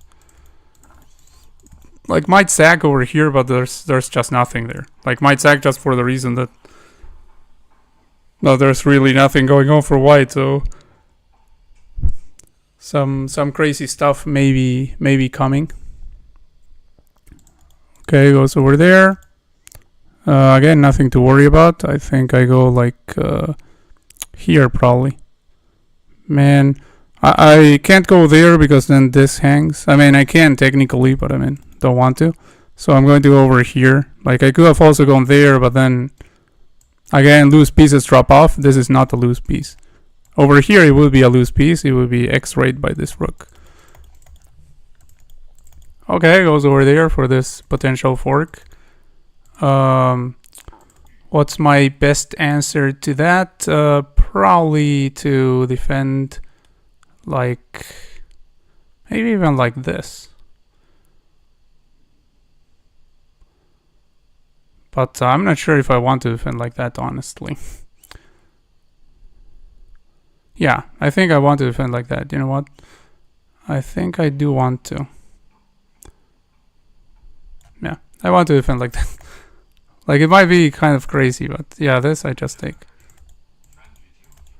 No problem there, and then I take over here as well. There's, okay. I know what he's aiming for. He's aiming for this one. Okay. Okay. So I can go like over there, and then that doesn't happen. Now if something like this, I can go here. Although this, that would give this up. But, or I can go like here. No, but that's no good. Yeah, I expect this to come, and maybe I was a little bit inaccurate there in the defense, but I can still like move away, like here for instance. Okay, that's this. No biggie there. Okay, that happened. Now let's see. Here we have to be accurate, so we can just sack the rook. Oh, actually, yeah, we can sack the rook. Can't even take back with the pawn because the pawn is pinned. Has to take with this rook. Well, we can definitely do that. Now this check I'm not really scared of, so going to go over here and hit that one and this one.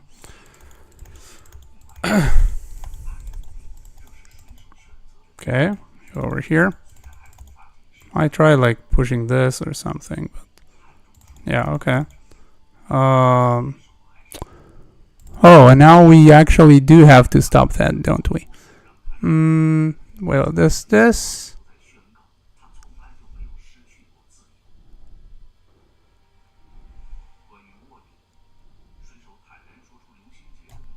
At the very least, there's that. But, yeah. Timed out. I mean, I was looking at the clock and I was going for the timeout, but I mean, instead of looking for like a proper defense, I was going here, and if he was going to go there, I was saying, well, at the very least, this is not promoting. So then, like, if my opponent has 5 seconds on the clock and I have a knight versus a knight, then that's holdable. So at the end, I was playing the clock, but yeah, good game. He blundered the queen, yeah, I saw that, but it happens in Blitz. Everything happens. But yeah, in the end, I was just playing the clock. Like, there's yeah, you had basically 5 seconds. Your last short cracked me up. That's nice. Let me see. What did you guys say? Who will you root for, Mahmoud? What is root to support? Of course, our man. Thanks for that. I thought the support wouldn't be right, so I wrote root. Yeah, root is correct. Root is correct. You're saying the right thing there. I mean, that's how they say it in English usually. Smash him. I asked him about his name before, but I can't write it. Okay, Francisco. Yeah, that is my name, correct? Yeah. Oh, okay. So Test knows how to write my name and everything. Nice. Because I didn't hear it too. It's in his YouTube profile. Oh, okay. You saw it on my profile there. I thought because one of you guys asked me before, and I said it in the channel. But yeah, of course, like hearing it and knowing it in written form, especially if your language is not like Spanish or something similar, are two very different things. Your last short cracked me up. The game is already lost. Seen after I moved. Yeah, that also happens. Like when you blunder and then after you blunder, you're like, oh, I blundered that, and yeah, happens a lot. So okay, do you want to play another one? Does anyone else want to play? Do you guys want to do puzzles? What do you want to do? I'm hearing all suggestions. We can also do, I guess, the ELO thing with endgame.ai. 5 minutes with you, Mahmoud. All right. Let's send you an invite. Was it one Mahmoud something? Was it? Okay. Let's hope you're this 3MK. I believe this is yours. One Mahmoud 3MK, right? Yeah. You played against me here, so this is definitely you. So I'll send you 5 minutes. There, sent.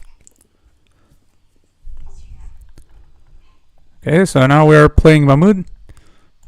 I'm going for Sicilian as per usual. D6.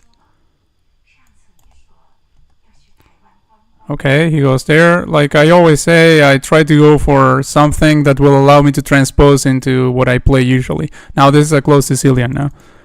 I might still go here, but yeah, there's no reason to do that. Let's go here first.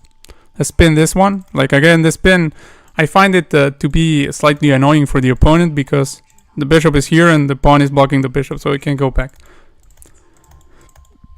Now maybe 6 or knight c6. Knight c6 will actually be a nice one because I mean we can go like over there.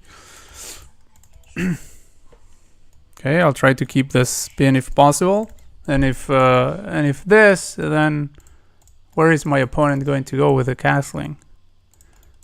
Okay, castle's there. Now we go over here. So now we are going to get a positional advantage of some sort.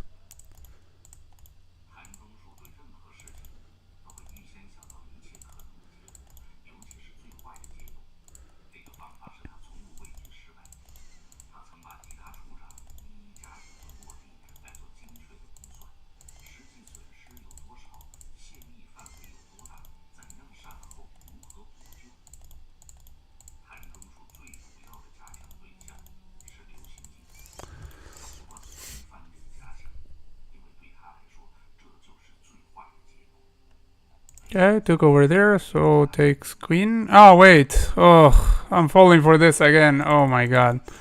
I can't believe it. So but this time I'm going to take the knight. We had this position before. And this exact thing happened. I forgot about this. Like, of course, I can't take the queen because I'm getting mated. That would be a nice way to end the game. So I'm going to just take over here and I defend like that. Like in the previous game, what I did was I panicked, thinking that I was already lost, and then I lost a piece. But I mean, no need to panic, I believe, because this is still protected by the knight. So I just take the knight and yeah, I mean, I would say life is good, but obviously I'm much worse here. But I mean, it isn't over at least. Let's go over here, prevent like a knight coming over there potentially, or a bishop coming over there, both of which would be annoying. I mean, I might have been losing there to something, but I think now I'm potentially okay. Like, I mean, if I had to guess, I would say white is much better here, but I mean, I don't know if much better, but at least better. But this should be holdable. Okay, we can go for this. We can also block, like, let's try to finish development, because development is obviously really bad here for me.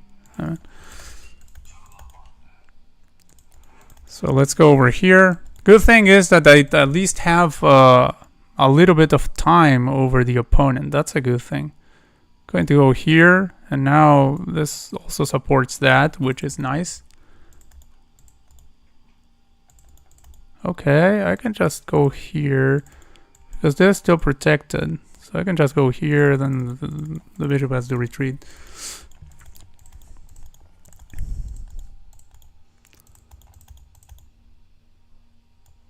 I'm going to castle finally. Okay.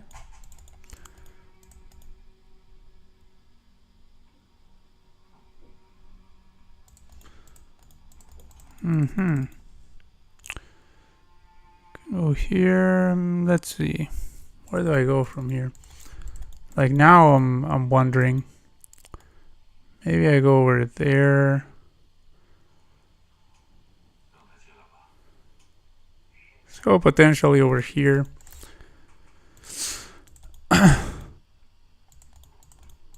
Okay, now I will not be able to go here, which is something I might have wanted to.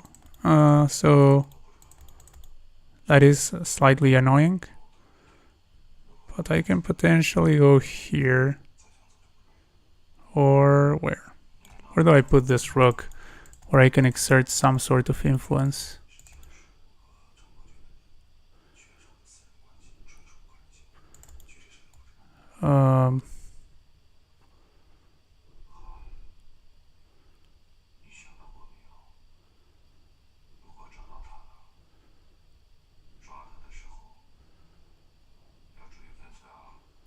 Maybe here, I don't know. Honestly, I don't know which move to play. Oh, and now I'm down on time. I forgot about that this was a Blitz game. So now I'm also down on time. That's really bad. Yeah, this game, really terrible. I mean, on my side. Let's see. Let's see if I can salvage this. But it's really bad.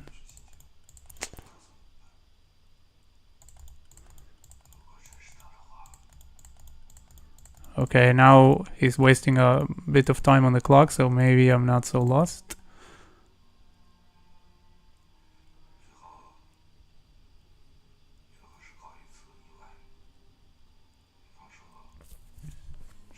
Okay, goes here. Let's play a move fast. Like, just play a move fast. Okay.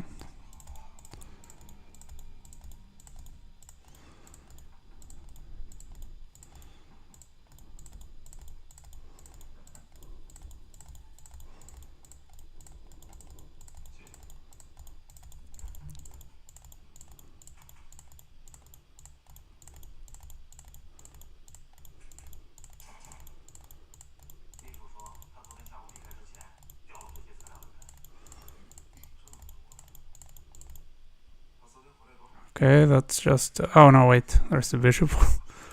Ay. Ay, ay, ay. Here.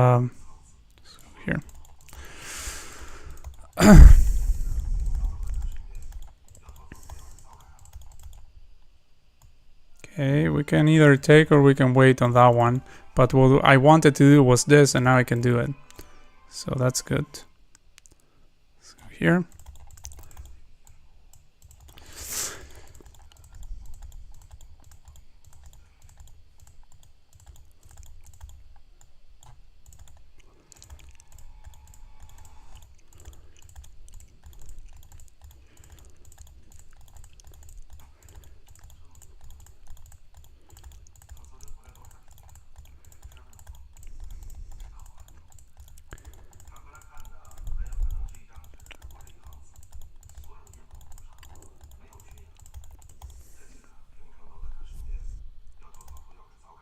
Okay, I can take either way, right? I mean, if I take here, he might go there with the bishop, but okay, yeah. I get more or less the idea. I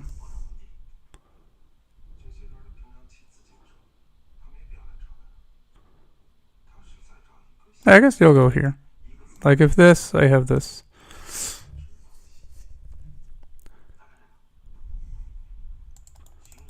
Or even that, actually.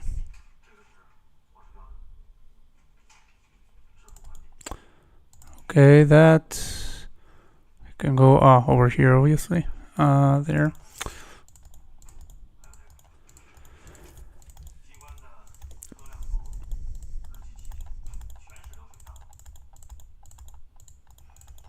Like, it's not in time to grab this. Oh, okay. Oh, but I just take here.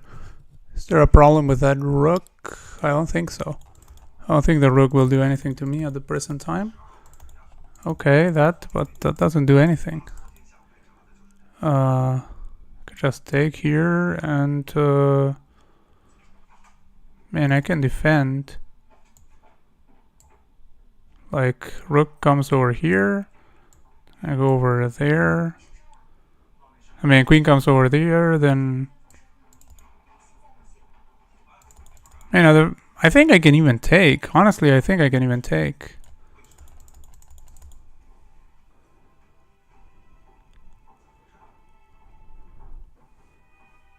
Okay, I go over here, or... Wait a second.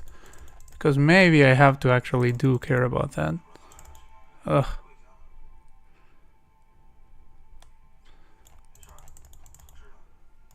If I go here, it goes over there. Yeah, no, I think there's nothing there. Okay.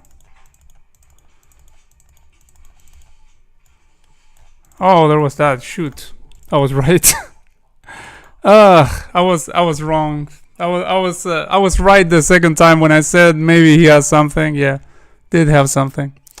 Oh god. Okay, give me the rematch. Give me the rematch. Run that back. Jesus. I was completely winning. All I had to do was just keep my advantage of 4 points and not grab the bishop. Like, yeah, that was a really good trick. Really good trick there, because my greedy side got me. Like, I didn't have time to calculate, and then I was like, I was thinking, do I play it safe and do I not grab this, or do I grab it and just try to prove it? And I was like, it seems to me like I can grab it, so I grabbed, and yeah, that was completely wrong. Like, I mean, I didn't have time to calculate. If I had time, that would have been a slightly different, but I didn't have time to do that.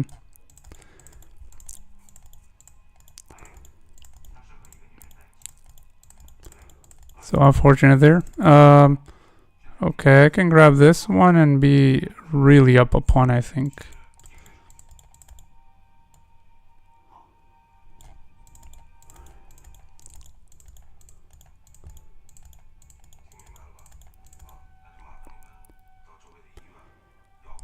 Man, that was horrible. Like, ugh. Man. Terrible. Terrible, I mean. Ugh. Okay, let's go here. I'm pin. I mean, literally, I knew that if I didn't take that was winning. I mean, I was up a piece. Like, I was completely winning. But yeah, the greedy side got the best of me. Ugh, disgusting, disgusting, disgusting. So bad. So bad. But yeah, good stuff by Mahmoud finding those resources, honestly, because like I mean, that was a great attempt. Like I didn't have much time, so I didn't have time to calculate. So very good attempt there. Okay, I'm going to go here and hold on to this one again, following my greedy approach. Oh wait, what the heck? Oh no, okay, I have this. Never mind. Okay, I'm lucky that I have that because I mean before I had looked at this and I had it completely defended, but now it looked undefended. But I mean if there's that and then. So okay, well now there's a slightly different story, but there's a free pawn there in the middle. So I just grab that.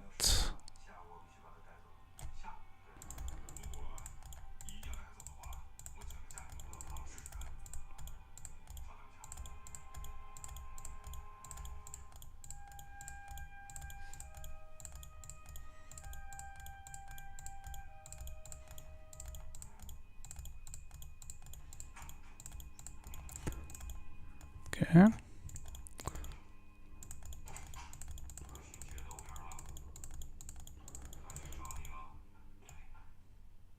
Let me think about it.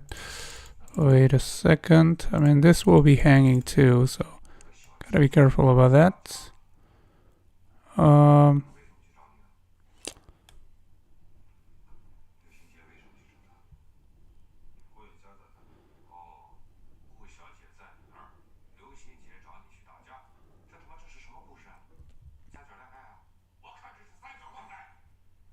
Well, yeah, he will get one pawn back. At the very least one pawn, but not much going on with that. What? No, that doesn't do it. Because I can go over... Oh, no, but this gets doubly attacked at the end. Okay, but I can go here.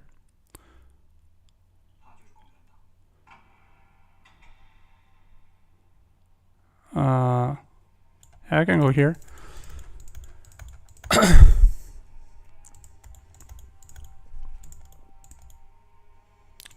Now after that, first capture here, then this. Can also go like here, here. And there's this still hanging, so maybe go over there, then there. Oh, okay. I mean, obviously we'll capture with a queen. Can go over here. I mean, I'm up a lot, but wait. Okay, now there are two pawns that are hanging. Let's go here. This.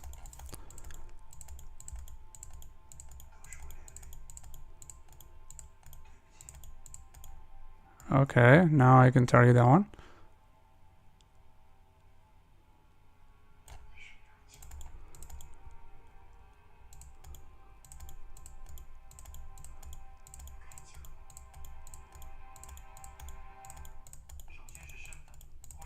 Like, yeah, when playing against Mahmoud, you have to keep in mind, like, tactics at all times. Like, definitely lots of tactical training here by Mahmoud.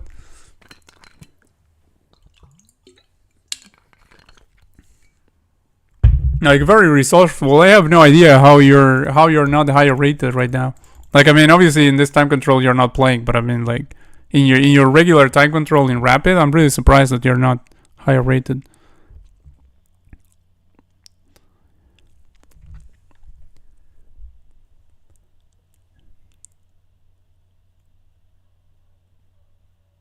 King tries to move away, so now this is no longer pinned. I could trade over there and probably will. But I mean, is there anything better for me to do? Like, for instance, if I give this check, am I getting anything from it?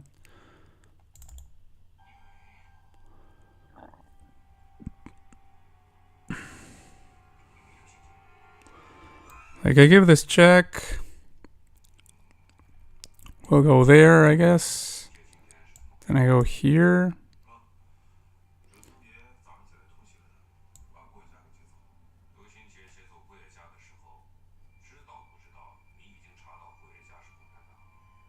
Yeah, I think I can get something out of it. I mean, at the very least, I get something not dreadful. Okay, that. Now we go back to this. So that was my idea, basically. Like, my idea was I wanted him to go back here at some point where I can pin that. That's why I was looking for checks. But now I pin with a rook, and so now I'm actually threatening something immediately. Okay, that, but I can just go and put even more pressure over here, or give this check and grab over there too. Like, yeah, I think I'm going to do that. Give this check. If this, we're putting even more pressure there.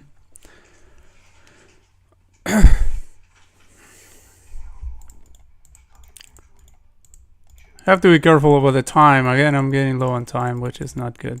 Okay, this is pinned to a king, so we don't even need to worry about that one. We just take with with this one. Take over here. Take with the queen, then take this.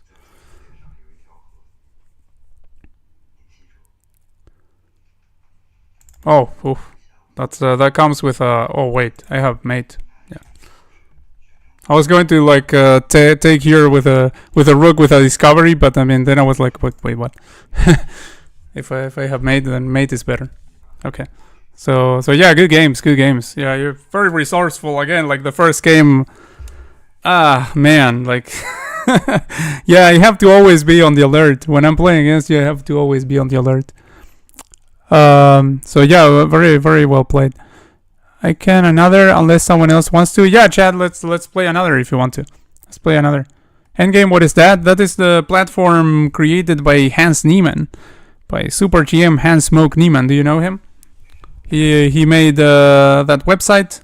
I mean, with his team, obviously. I mean, he's not a developer as far as I know, but yeah, I mean, he has that platform now, and it's pretty cool. Like, I mean, it's a new platform. For now, there are no games on the pool, but I can tell you that I play there with here on stream, and it's I mean, and it runs well. Like, it's smooth, has pre-moves, has everything. Like, I mean, the only thing you don't have right now is like playing rated games in the pool that you can do. I mean, or playing games in the pool at all. But yeah, but you can, like, you get an invite and then you send it to your friend and your friend plays with you. Some special chess game. Yes, I know endgame in chess, but it sounds it was a special chess. Yeah, it's the name of the website. It's endgame.ai. D-file B on E4 in Jeopardy. Back pawn C3. Why not take queen with H7? Yeah, I mean, while I'm playing, I'm not reading the chat because I don't want to be a cheat. but I mean, of course, feel free to comment there, and then if someone else is watching, they can comment. If I had a chance to take the queen and I didn't take it, then it's just me not seeing it. Like, I mean, usually if I'm not taking something, you can assume that it's just me blundering, not that it is not for free. I mean, there may be some cases where there's some tactic, but I mean, like, in this case, I don't believe so. I don't remember seeing something that looked hanging on H7. Can we play one? Yeah, of course, test 100%. So, okay, so send me an invite if you want test, or otherwise tell me which time control you want to play, and I send you whatever you prefer.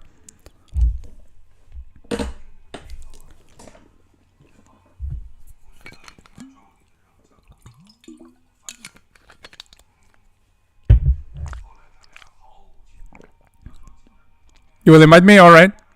Let me keep this here. Okay. Oh, that rabbit sent me? Yeah, but wait until I play with test first. Because with test I haven't played yet. But after I play test, I play with you again, okay?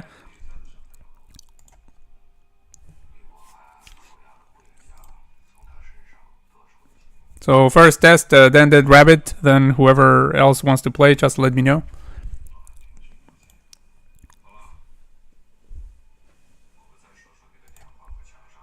Okay, there we go. Okay, 15:10. Yeah, well, this might be slightly long. I hope the rest can bear with me. I will try to play my moves fast, but yeah, test, feel free to use your time.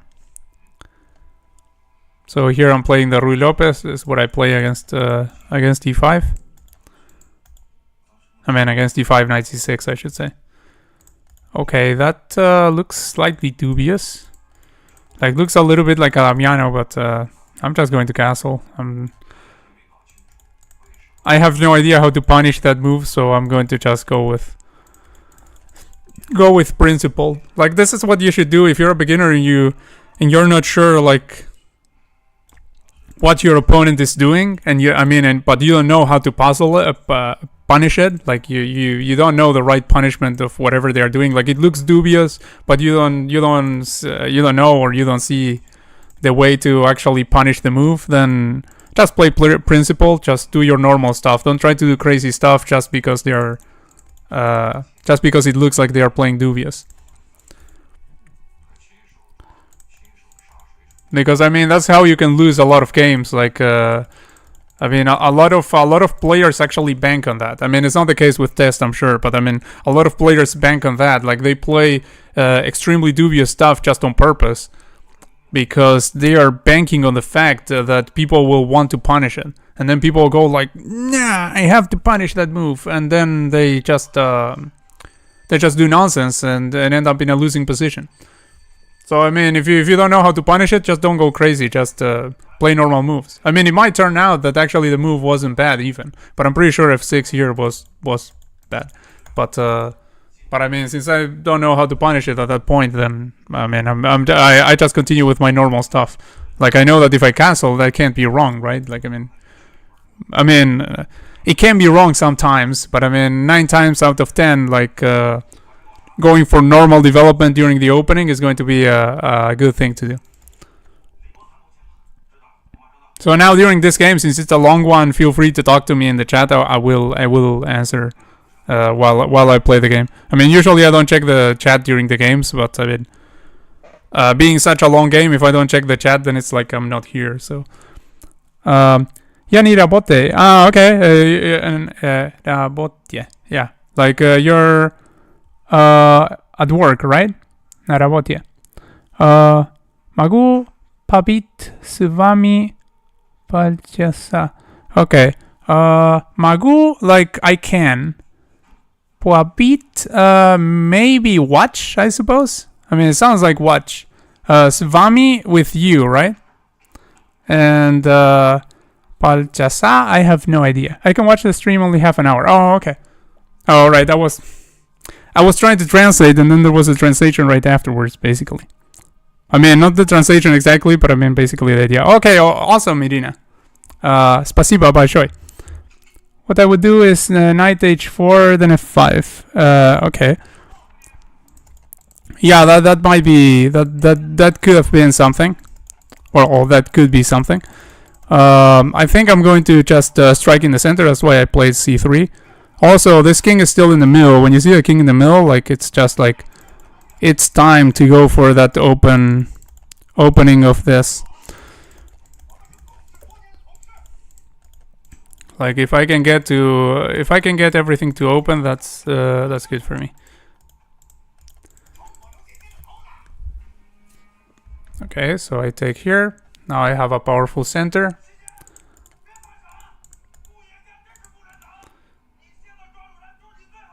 And I may even consider, like, going for something like that in the future. Like, I really, with this king in the middle, like, I should be looking for ways to open this up. And, because, I mean, I can bring stuff to the middle. Like, right now, this might even be possible. Like, takes, well, not really. But, okay, I have to prepare it further, I think. Or I can just go for normal stuff. Like, for instance, I could go knight c3. Knight c3 would be a very normal move to play here. Because, I mean, later on I can jump here in the middle. Which I do so with a tempo on this bishop. I mean, the bishop would go here. It wouldn't be... That's what I'm going to do, I think. I'm going to go over here. And potentially I'm going to go there. Like, might not be the best, but it can't be bad, honestly. I mean, I don't think it's bad. I shouldn't say it can't be about anything, because, I mean, yeah. anything can be in the realm of 1500 rapid. Anything can be. Like anything can be wrong, but I mean, it sounds natural to me that at the very least I should be able to play this move without bad repercussions. Okay, and now that.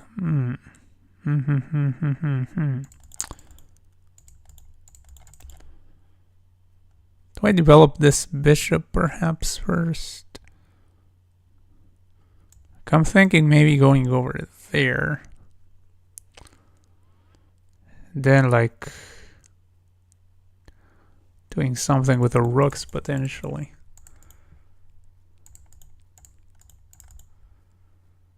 Like developing the bishop over here can't be wrong. But also, like I said, like going over there sounds pretty juicy.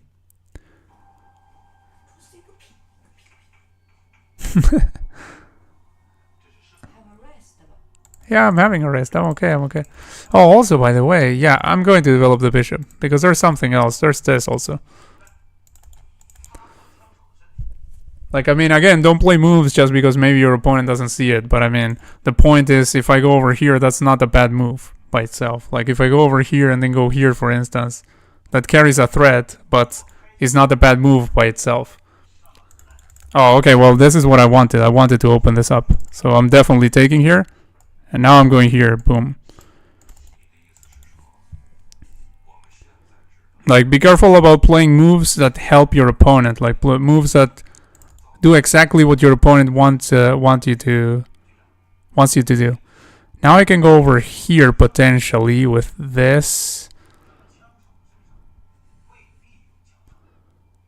And it's looking really nasty because this can't happen because there's this. So I think I'm going to go over here. Here. Yeah, I'm going to go over there. Like this knight temporarily doesn't defend that, but I'm going to go for that, and I don't see a good way out. Like here, then there's this, and here, then there's that. So like immediately they don't have a good way out. Like, I mean, probably they have to play like here or something. I mean, I say they because I'm always like talking about like in terms of black and white. By the way, I mean, I always say that because like because yeah, I mean, I know that he's a man. Like if I were talking about test specifically, I would say he. But when I'm talking about like a chess position, I start talking about what they can do, and stuff like that. Rookie 1, Francisco. What's your name, by the way? Yeah, Francisco is my name. Mahmoud is correct. Is Francisco. I mean the last three letters. There's the S before the C. But yeah, my name is Francisco. I'll write it down here. Yes. Yeah, Francisco. Exactly. Yeah, you wrote it in Cyrillic. Yeah. Correct. Yeah, Francisco. Yeah.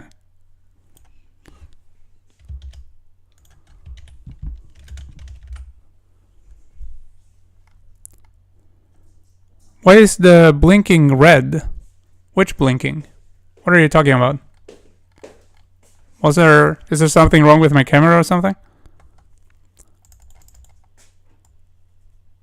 Okay, so I go over here, blocks with the rook. I suppose. Wait a second. I have this also. Have this? Well, I can play it afterwards. I can play first here.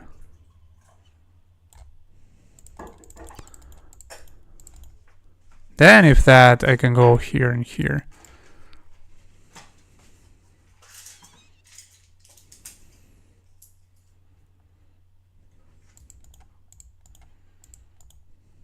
Oh wait, what am I doing? I should have taken this first. I should have taken that first. What am I doing? Okay. Well. Can you eat mandarina, Ma? Can I eat mandarina? Prepare for you.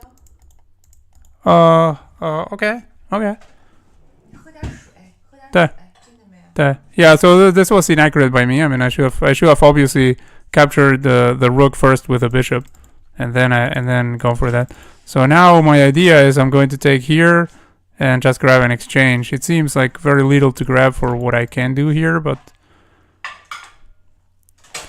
at this point I think it's the only thing I can do really.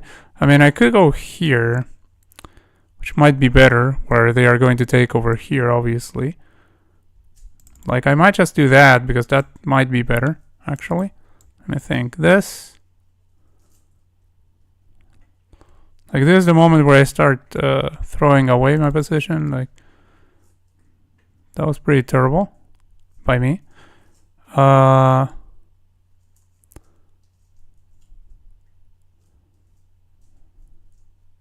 Yeah, I'm going to go over here. I think that may be the best way to go about it. I hope I'm not wrong. But I think that may be the best way to go about it. Okay, has this. Okay, it's like sort of threatening to go there, but I mean, I take here, I'm pinning that. So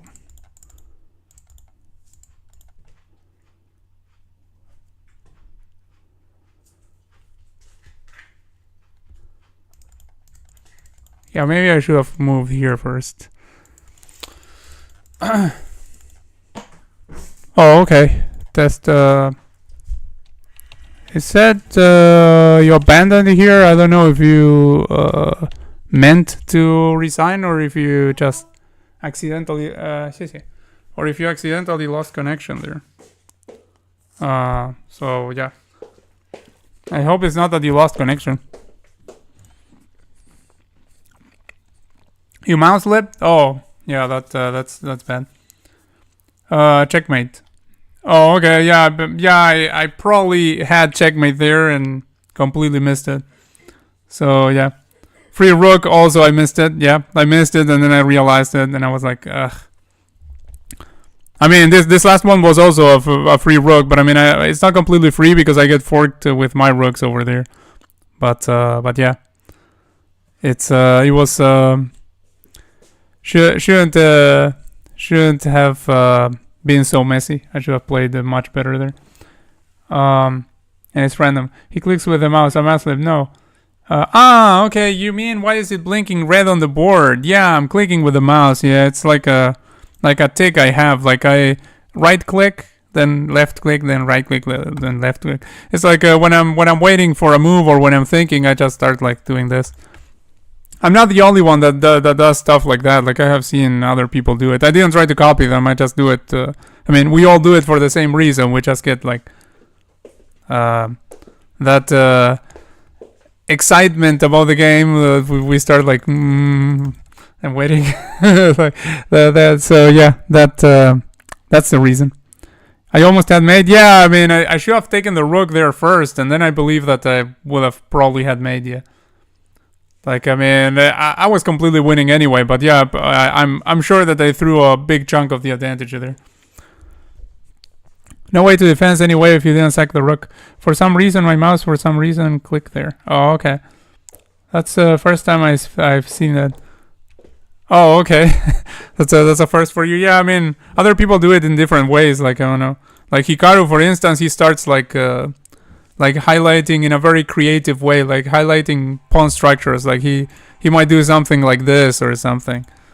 But I mean, actually, he probably does it also to explain to a stream sometimes. But Ben Feingold does it like me, only a little bit less. Like instead of like this, he does like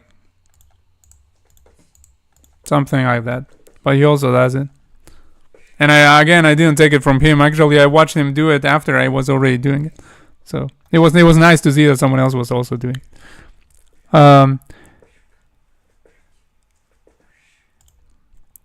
So yeah. Anyway. So yeah. Now let's play with Chad. Thanks for the game test. And if any of you guys wants to play next, just let me know. Yeah. Just send me an invite. Send me an invite.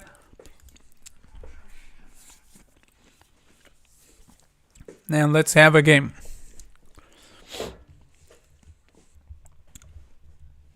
Just make sure that it's unrated. Other than that, it all goes.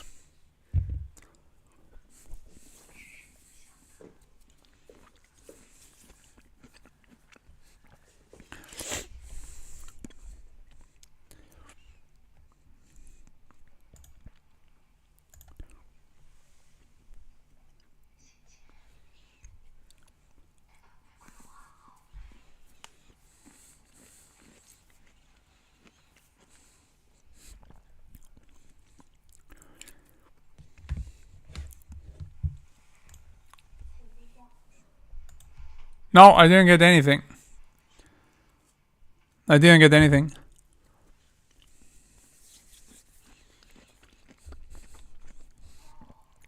You sure you sent to the right one?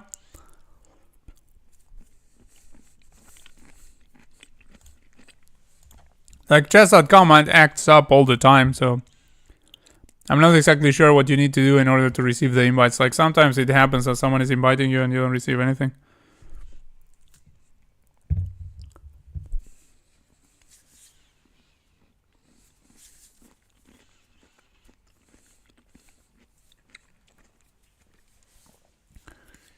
Oh, there it is. Now I got it. I got it. So okay, a 10-minute game. Let's go. Oh, okay, it's a D4 opening. Oh yeah, but last time he also played this. This and this. Okay, I hope you didn't review our previous game because I haven't, so... Oh, okay, that. It's rather interesting. I think...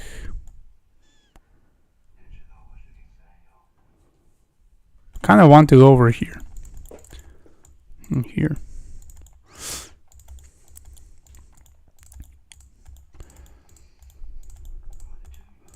Or maybe there, actually.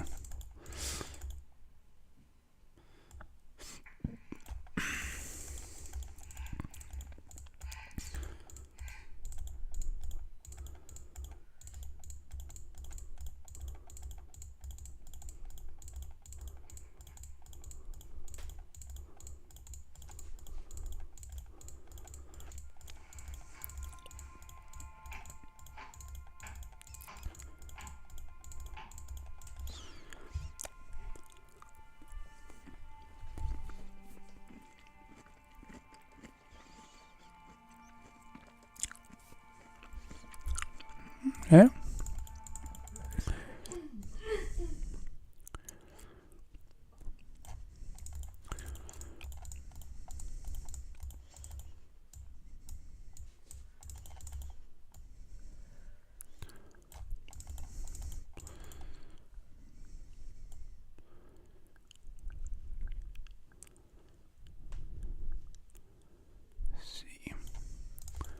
If I go here, let's go back here.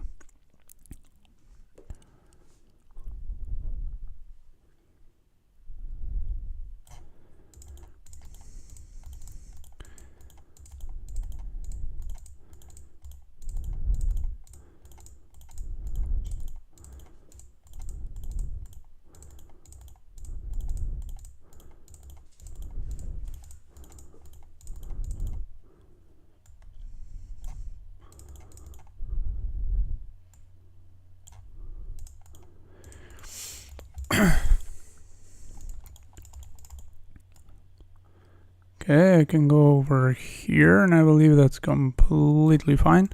Let's go over there. And now, maybe here.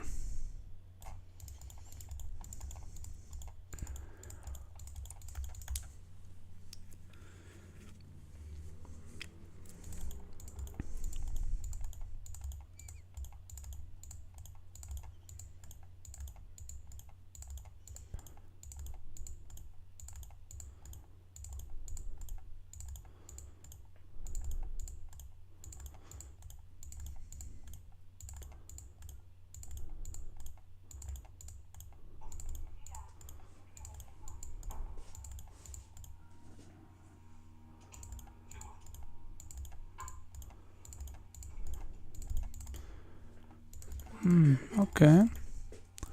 Can go over here. Wait, actually, I don't even need to do that, do I?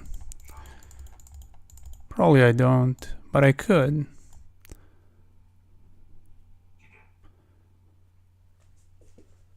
Yeah, I could, and I don't see a reason why not, honestly. I'm going to go over here, just stop that in its tracks.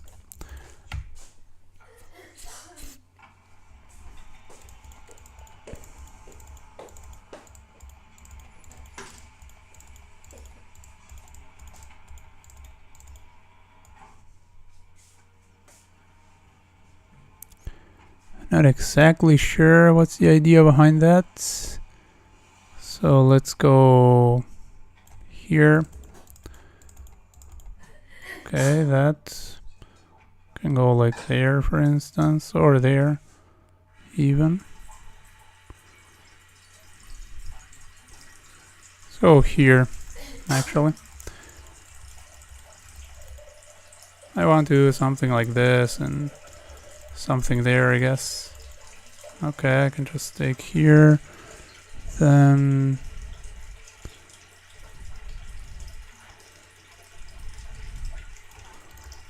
that may happen, but I mean, this is still sufficiently defended, so no problem.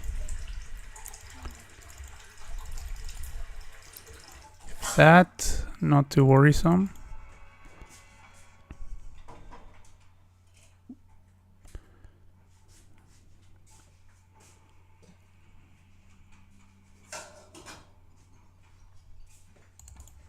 Okay, interesting.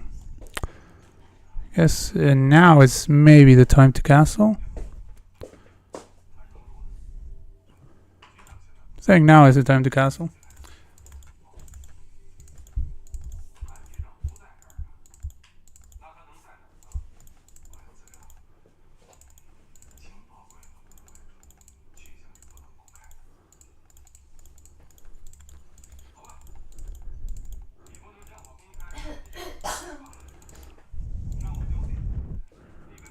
Okay, is there a discovery there with a knight that matters?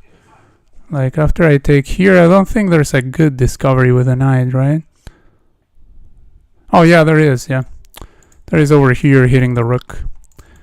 So yeah, should be careful about that one. So maybe I should actually give up the... Should I give up the bishop? Or should I go here and just kick it off? I think I might just kick it away like this.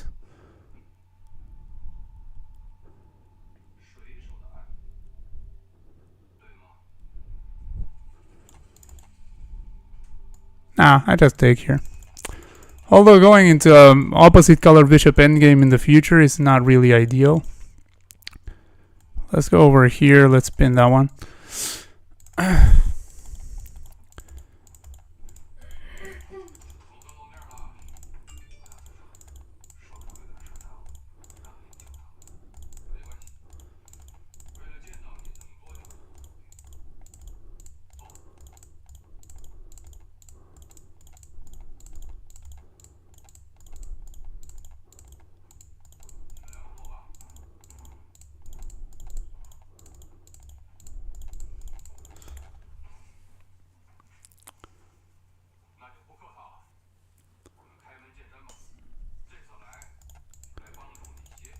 Okay.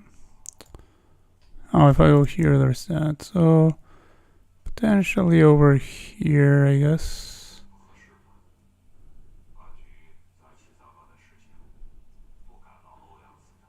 Yeah, nothing wrong with going over there. You might go like here. After which, I might go like there.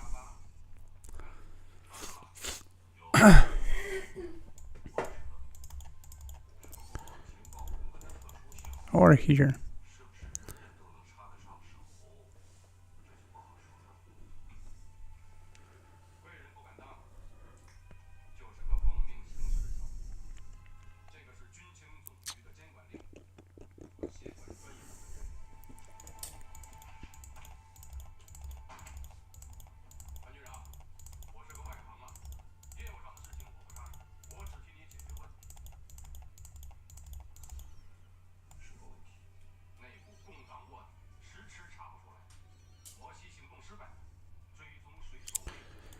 You see, here, here, here.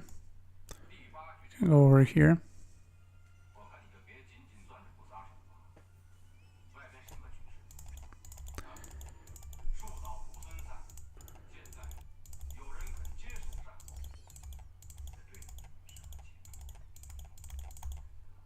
Okay, but there's no discovery with this. I mean, you can grab like a pawn, but you can't grab a queen now. Like, I mean, obviously the idea was to create a discovery over here. But I don't think there's any good discovery there. I just go here. Okay, that I can go here and just trade them.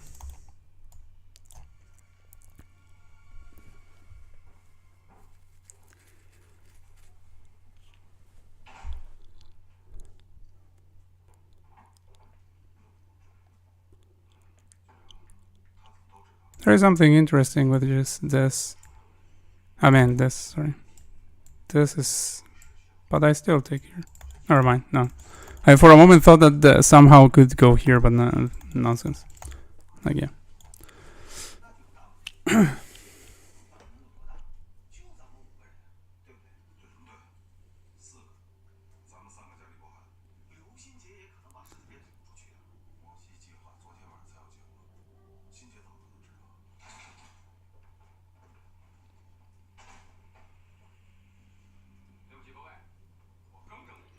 Oh, but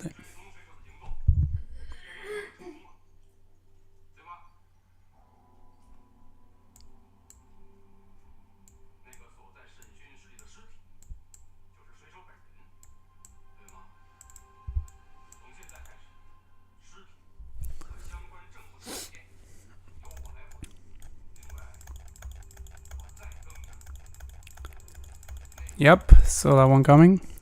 So I go here.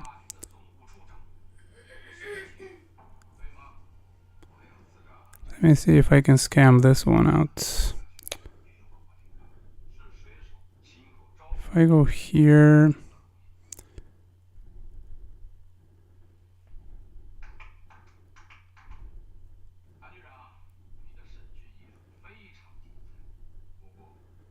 Wait a second, let me think. If I go here,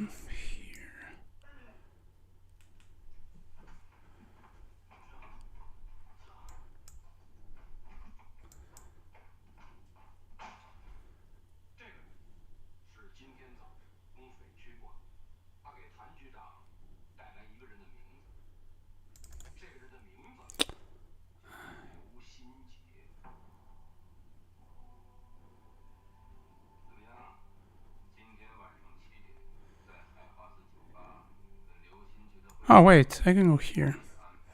Okay, okay, I have one way. There is one way.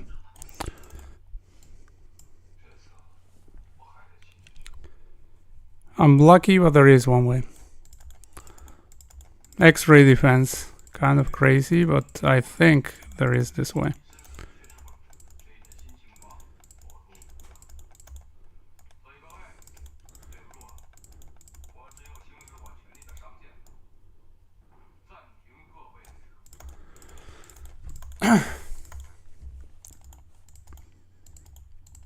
Like, I'm super lucky that I had that, because until I made the move, I hadn't seen that was possible, but then I saw it. Okay, I guess here.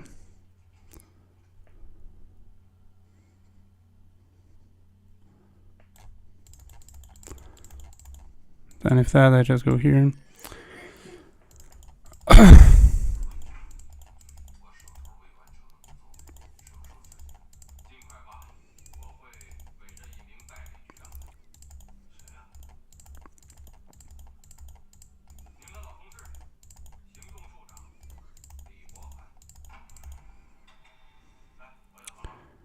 Okay, I can grab over there potentially, or let me see. If I go over here, go over here.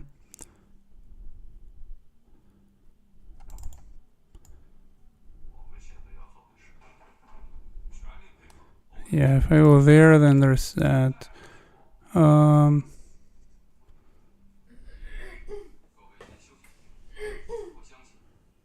Go grab that, then go back potentially.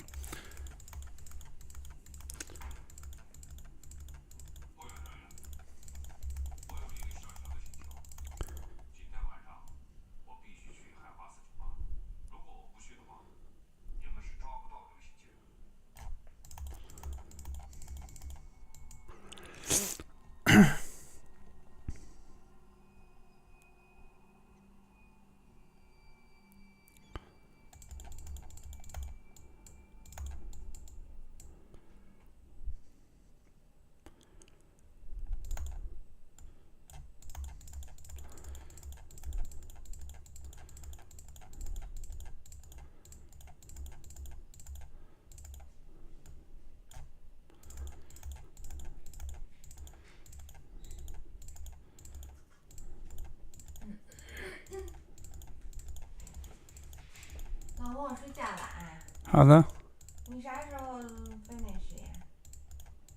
But it's 10.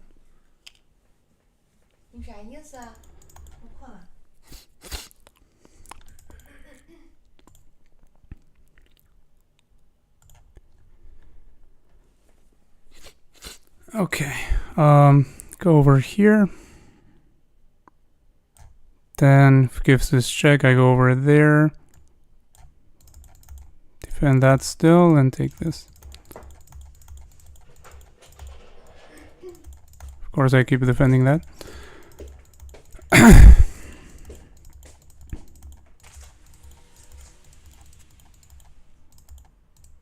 Now I'm out of trouble.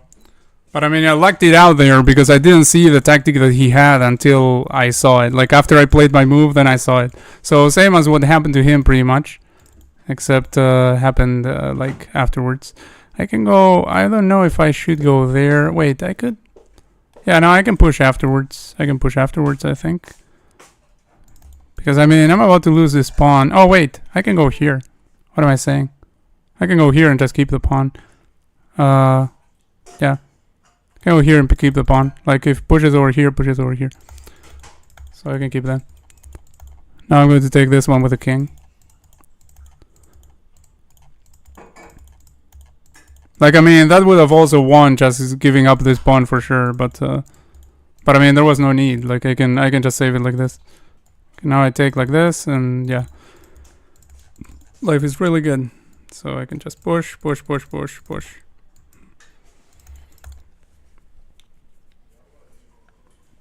Okay.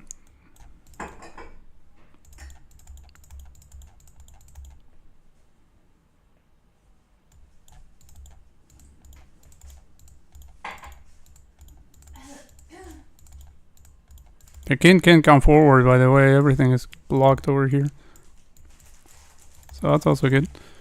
Okay, wants to go over there, but I go here. Now it goes over there, this, and like... I'm basically making a new queen.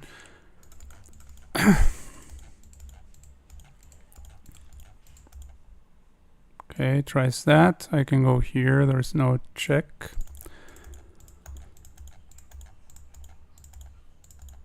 Okay. I can go here and just allow that to be taken, to be honest.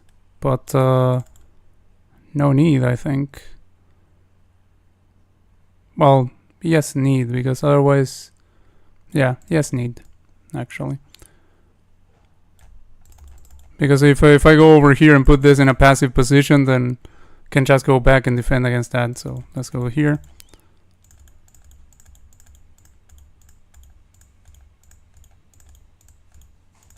Okay, wants me to go forward and like potentially get mated by the king and a few pawns. But that's not going to happen. Like, I don't even know if there is a mate, but I believe there was. Okay, let's see, there must be a skewer somewhere. I mean, I have a lot of time on the clock, to be honest. But there has to be a skewer somewhere. Like, I check you here. At some point, he's going to have to go somewhere where... Oh, okay, there was no time also. But I mean, I was looking for like a point where a fork would be allowed or a skewer or something. Like where I could get on this diagonal here and give a check or something. John Weeks IQ. I assume that you are watching, so I'm going to accept that one. Well, I mean, on this one, you were definitely. I mean, yeah, you were definitely losing on the board on both times, though. But yeah, I mean, you did put up a pretty good fight. Let's see. So there's a London.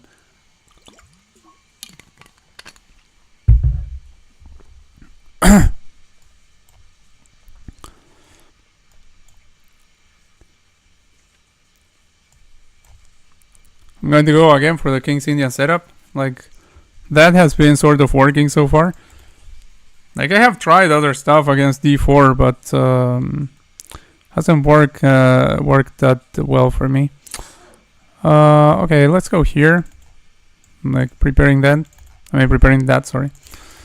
Now I believe, yeah, now I can play that. Now I can actually play that.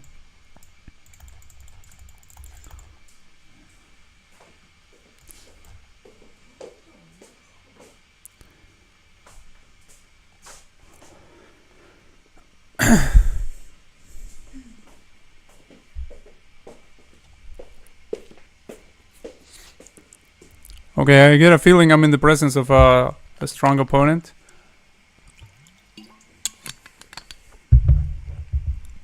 Because, I mean, otherwise they would have snap taken there. Okay, well, they actually did take in the end. Okay, well, that's free Bishi Anand. So I'm going to take that one. Obviously, you don't capture over here first, because in case you were wondering, after this, I wouldn't be able to capture the bishop. So, important to know the order of operations. Okay, well, if you want to trade queens after I'm up a piece, I'm absolutely doing that. Now, the point is, do I go here first? Like, because if I go here first, that looks, like, marvelous to me. I think I'm going to go there. Like, I see no reason not to. Like, I go over here, and then if we trade and I get my bishop here, then still can't castle, and it's pretty nice. Actually, can castle this way anyway, but... Because, I mean, when you castle, what's important is the squares that the king goes through. So, these 3 here, and in this case, these 3 here. But if you have a bishop, they are covering that, where the rook goes over. That's not... that doesn't prevent castling. So I would only be preventing castling this way.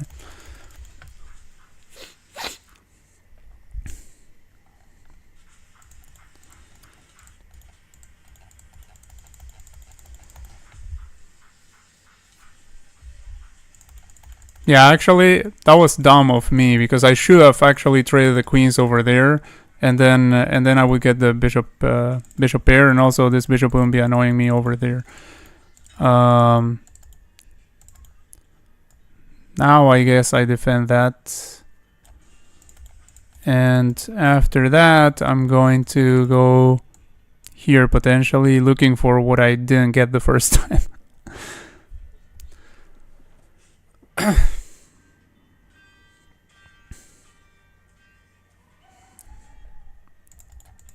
But yeah, I mean, I should have actually taken there.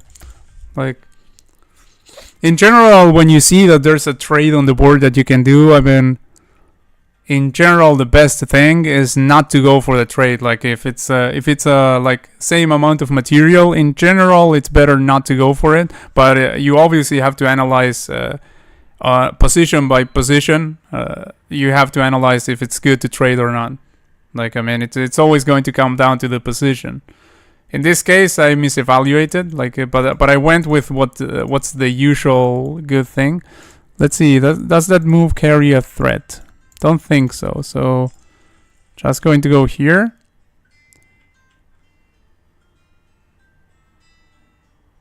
Like, I think everything is perfectly fine, right? Let's go here. You know, maybe I will trade the queens first, because I mean, it's a no-brainer that if you're up material, you should trade the queens. Like, I mean, that's like the first thing you should do. Now I'm going to go after this bishop.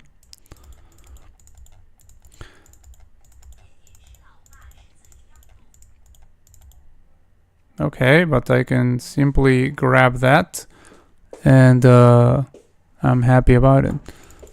I could also grab this, by the way. Wait, I mean that's just a free pawn also, but so I probably should grab the free pawn first.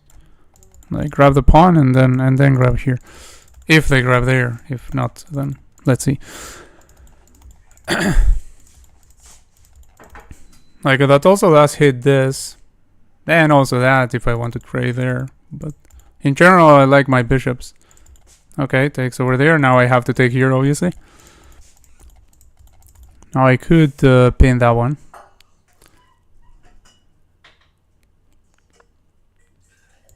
I could pin that one. Okay, I can't pin that one. Now let's see. Does this serve me any good? Like hitting that? I don't think so.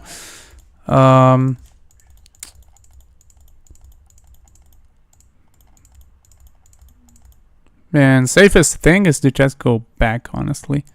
Like maybe I could go back here. Like I cover some squares where the knight could potentially go in the future.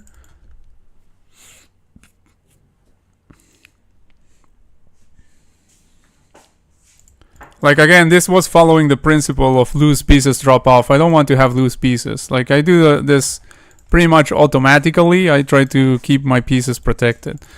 Like sometimes that actually might prevent me from playing a good move, but in general it's like I feel it's a good rule of thumb, especially if you're up material. Like if you're up material, play as sound as possible, because I mean the worst thing is that you actually mess up and allow the opponent to make a comeback. So now I'm going to go here and here. I'm going to double up. Like I don't want to, if this knight moves, I don't want to trade like this. I mean, I want to double up and be taken instead, because you usually want to be the one dominating the open file with your rook. You don't want to allow your opponent to be the one that has the rook. Although I could trade like this in this case, because then I go here and then I have the knights defending. And even though they have to go backwards, but again, like I'm up material, so if I trade all the pieces, that's great for me. Okay, wants to go destabilize that knight. Nothing going on about it for now, so if now that happened, I would just move this knight away, like no problem. In fact, now I could even go like here and from there here, because then that would be pinned. Like right now, this knight is pinned to a rook behind it.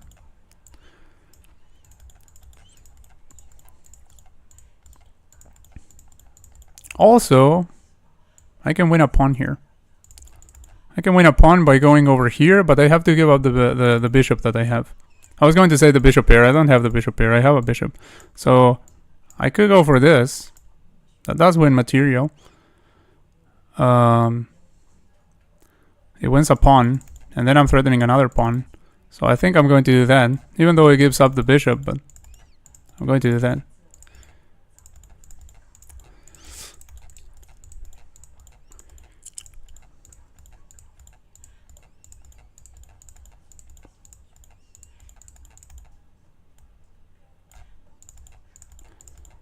Okay, that might be even worse, because now I just...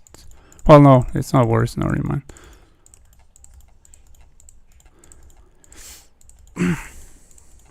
Now has to take like this. Yeah. I can take here. Or I could... Yeah, I'm going to go here. It also hits this one, by the way. Okay. Now I can go like... Let's see. Let's go back here. I can go like here, and then, okay. I go there. And then I'm going to be... I mean, I'm about to win more material, because this has to move, and then there's that.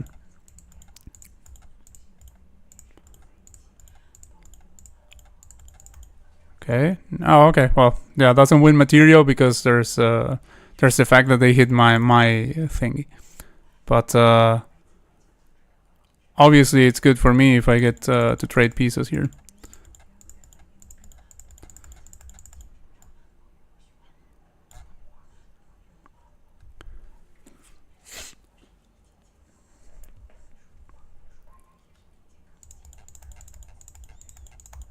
Oh wait. Okay, now I can keep it. Like now I go here, this is defended by the knight, and now I'm defending that. Yeah, I can go just here. So yeah, that was a mistake. Like they definitely had to take the knight. Still, like I mean, it's a obviously lost endgame, but if I mess up, it's not a lost endgame anymore. So but here, like I mean, I have 2 extra knights, so the chances of me messing this up are slightly lower.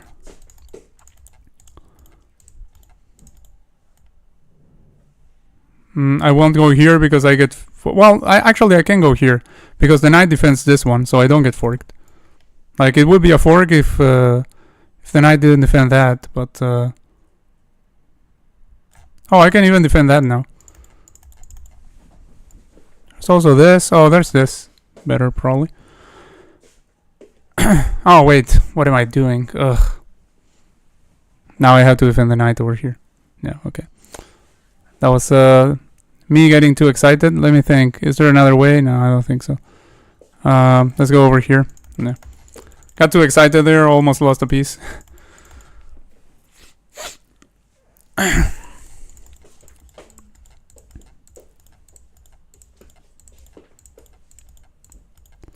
Like, I mean, losing this position is basically impossible, but I have lost the impossible positions in the past, so it can still happen. And it's not that outrageous. I'm going to go here, even though that does leave this pawn undefended. But again, loose pieces drop off. I don't want to have a piece that has my rook tied to it. I want to have my pieces free. I can go grab this one, by the way. Can go grab this pawn. I don't know if it's any good, but I can do it. I can also defend this one like this first. I think I'm going to do that. I don't want to allow, like... For no reason at all, I'm not going to allow my pawns to get taken. So I'm going to go over here. I'm still threatening to win that one also. And...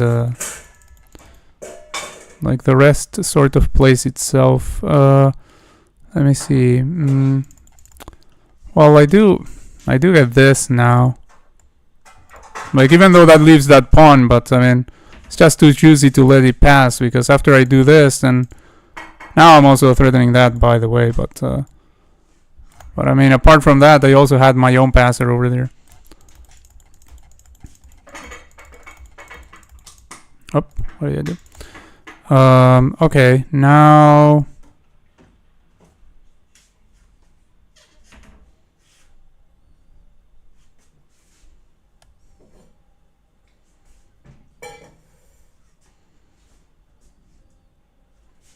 Let's go over there, potentially, maybe here. And we'll probably go after this, but yeah, I figured. So, let me think. This is under attack too. Can go like there. The king can't really approach. And I'm also threatening this, actually. But in principle, I'm defending everything. But the king can't approach because this is covered by then. So that's an important... Okay, well, that just gets me the rook over here.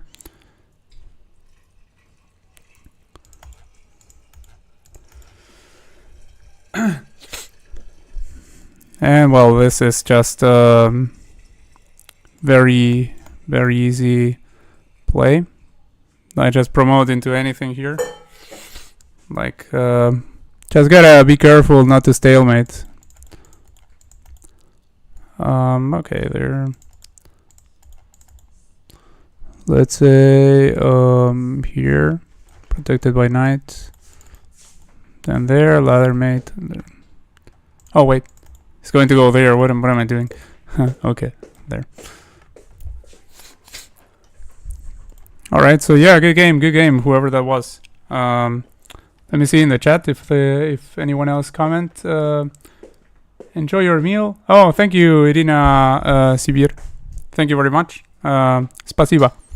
What do you do for a living? Yeah, well, now I'm sadly unemployed, but yeah, usually I'm a developer when I do get a job. Like now I'm on the framing business. Oh no, wait, that was when they broke up. It wasn't when they. Yeah, never mind. No, I was trying to make a reference to a movie, but then I realized that the reference wasn't actually good.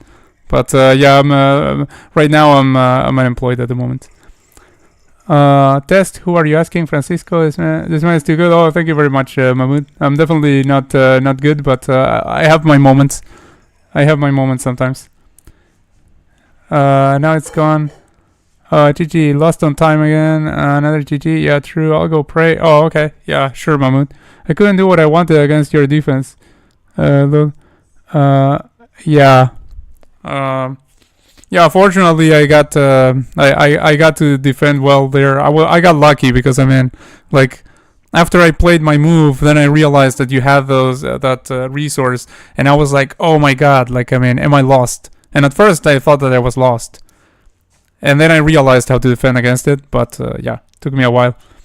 Well, I gotta go. Good stream for you, and good night, everyone. Oh, okay. Thank you for being here, Test, as always. Thank you very much for interacting, playing, and chatting, and of course for watching. So good night. Good night to you both. How long been playing? Pin his horrors. Yes, I agree. Controller center second move where you protect it, although there is exceptions. Yeah, there are always exceptions in chess. Exactly. Yeah. Like that's why always when I say something like usually do this, I make sure that I say usually, not always. Like I try to remove the always word from my vocabulary when it comes to chess because I know there are no absolutes. I got fired from the bank. A lady came up and asked me to check her balance, so I pushed her. Haha. Okay.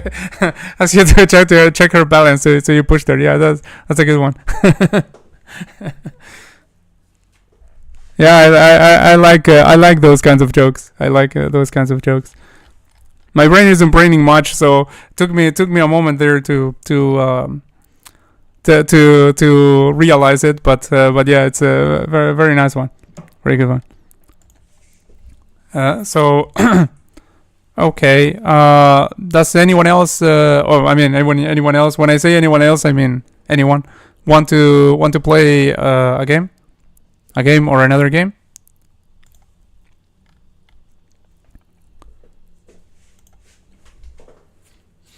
Or do you guys want to do puzzles, or do you want to do Guess the Elo with endgame.ai?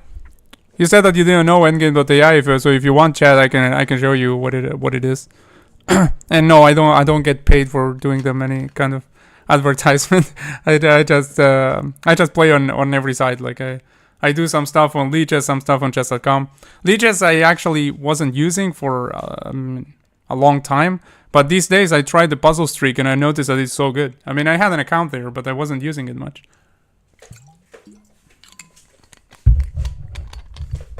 See me play a rated? No, no, I don't want to get. I don't want to get crushed in public. No, rated games are so horrible for me. I'm getting crushed all the time. I mean, like, it's But I probably will play one of these days though, because I mean on Wednesday is Arena Kings. I'm probably going to play on that. But I mean that's much earlier, of course. But I might play on that again. I'm not sure if I will play on that because I mean like the 3 or 4 times that I have streamed that. No, 3 times it was. I always get tilted because I go like on a spiral of losses. Like sometimes it starts well. Usually it starts somewhat well, and then it goes like boom, all bad. That's how I get better. Yeah, that's true. Getting crushed is how you get better. But sometimes, like you may say that I'm sacrificing getting better at chess for feeling better. like in general, I'm like I don't need that. Like like the super mega tilt from rage and the streaks of losses. Like I don't need that in my life.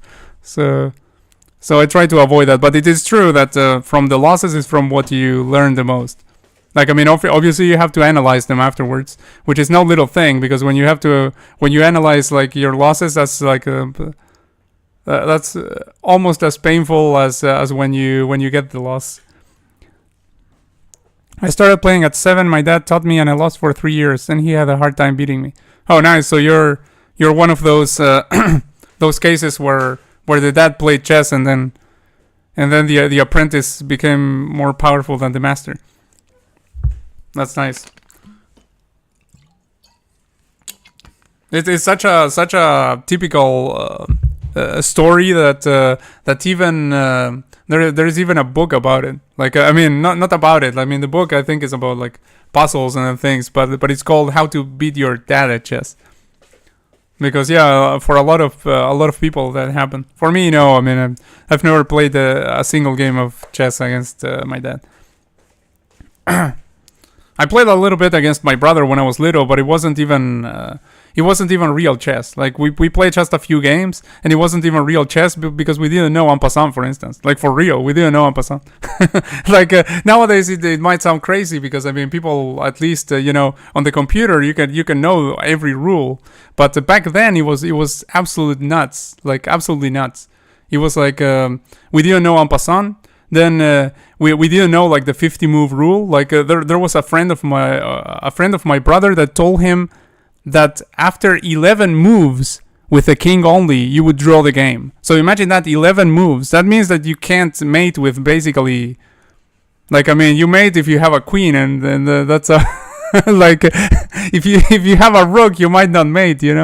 Like I don't know. It's I don't know what's the fastest mate with a rook. I mean, it might be less than 11 moves, but I'm not sure. I'm pretty sure it's higher than that. I mean, depending on the position from where you start, obviously. But I mean, like the longest one. But I mean, there were like, we didn't have internet, so we were doing what we could. But I didn't play much. I mean, I played like just a few games. Like I probably can count them with the fingers of my hands. The games that I played when I was little, and it was with those god awful rules. So. I don't really count that as chess. He got me a chess computer, and it took me 2 years to be that. I was really good, but I stopped playing when I got in college and work in life. I just played off and on, so I got rusty. Yeah. Life gets in the way of hobbies sometimes, doesn't it?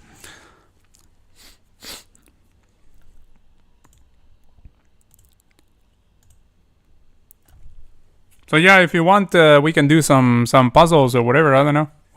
Okay. You said that sounds good, right? Yeah, that's what you meant. You meant that sounds good about that, right? About like the endgame AI, I think. So yeah, let me open endgame AI. Let me change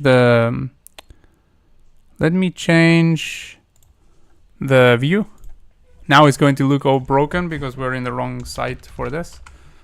But it's not going to look broken in a moment. So here we have this. Is interesting. We can play Guess the Elo on Endgame AI. Yeah, so I mean, you can also play games here. Like you can play games. Like I can send you an invite and we can play a game just like we play anywhere else. But I mean, that feature is basically the same as anywhere else. But this one, this is an interesting feature. This you don't find on the other sites. So they have, I guess, the Elo here. We just look at the game and they give us 4 options here and we have to guess. I believe the ratings are from Lichess. So imagine that I believe it's from there. I don't know. Like, I mean, just to give you a heads up, I don't know if they're from Lichess or from where, but you have to aim higher than you usually would. Like if you're used to the ratings on chess.com, then add like 1,000 to the chess.com rating that you expected, more or less. Like, maybe not 1,000, but I mean like something like that. Like, I mean, if you see a game that looks like it was played by people that were drunk and having a bad day or something, then that might be like 1,500 in this in here. So okay, goes over here. I mean, so far I don't see anything like immediately hanging.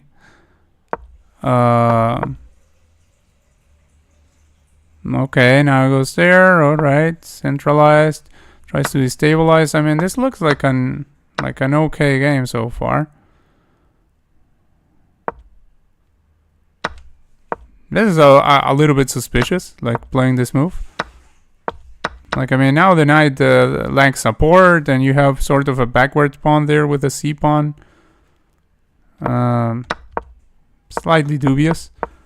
But I mean, so far I don't see anything like just hanging straight up.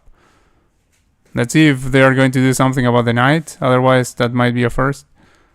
Oh, also, this is a double attack. Like, I mean, they are definitely losing material.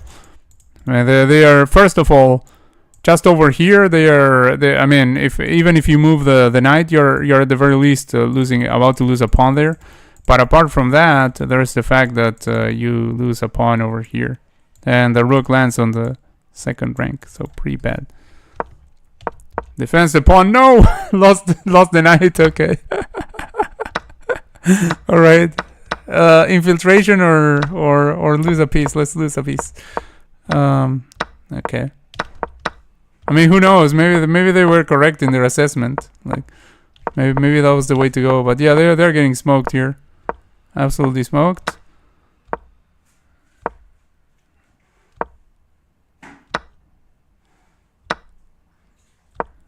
And yeah, just after that finished, like, there was nothing left of white, basically.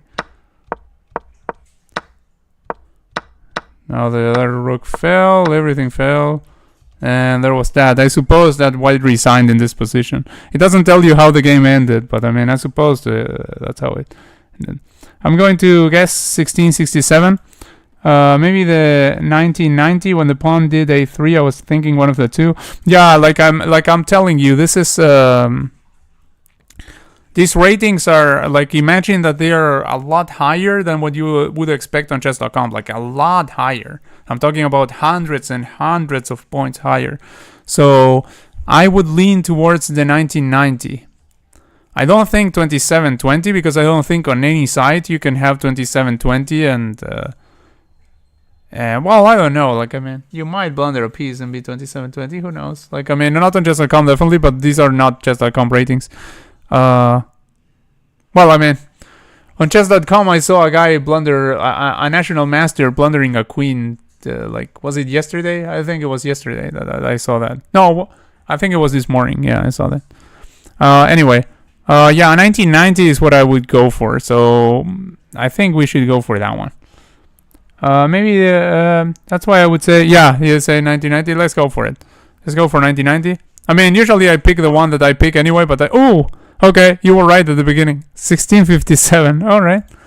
Yeah, well, that surprised me because I have seen some stuff on this side like 1500, and it was like absolute blunderfest. Like, this wasn't an absolute blunderfest. This was a pretty good game in general. Like, I mean, then they started blundering, but oh, you're back, Mahmoud? Nice. Yeah, so we're doing some guess the elo here. So after that, I mean, after you try to guess the elo, then you get this, which I always say I'm not really thrilled by. Like, you uncover a puzzle and then you have to try to guess the puzzle, like with Fog of War. Yeah, that part I don't really like, but the guess the elo I like. So actually, you were right in your first assessment.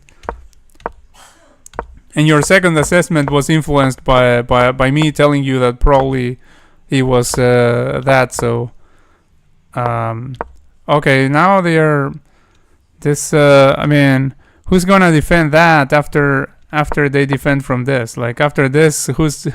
Yeah, okay, you're going to go here. Never mind. Okay, I mean, you. I mean the white guy.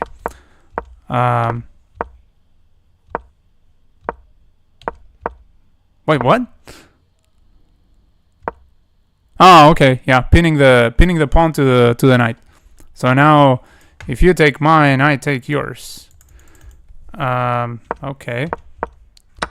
So this has to be, like, out of these ratings, I think we can already discard 618 and 461 for sure. I think it's 1309, which I'm kind of surprised actually, because could they be that they are actually pulling games from different websites?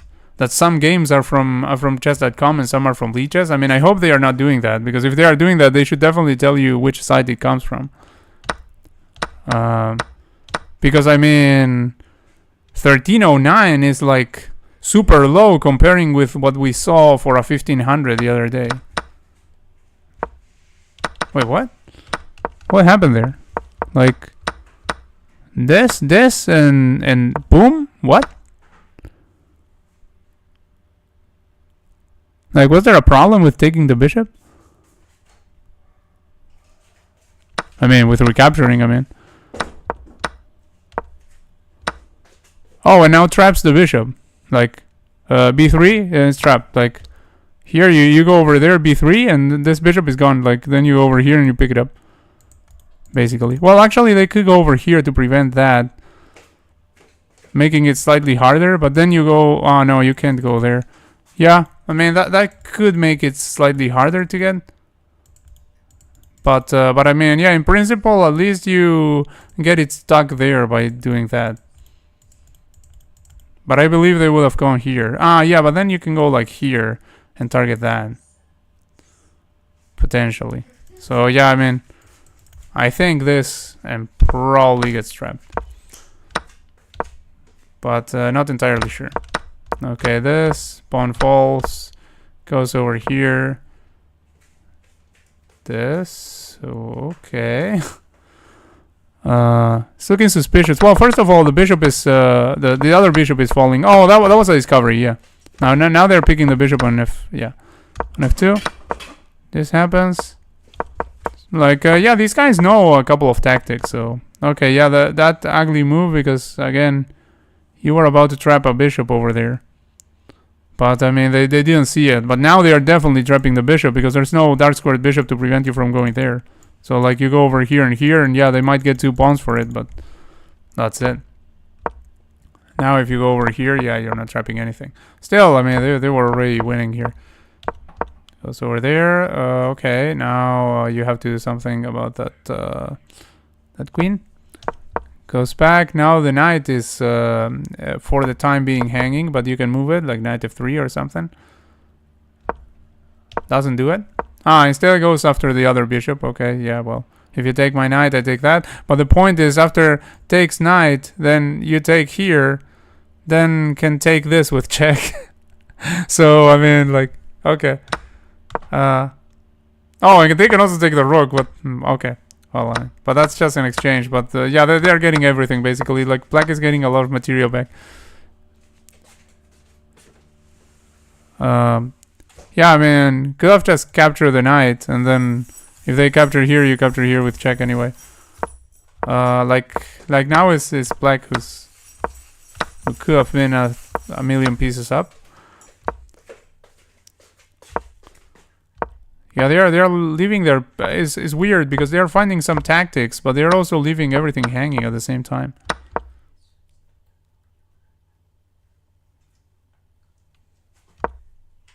Oh, ugly.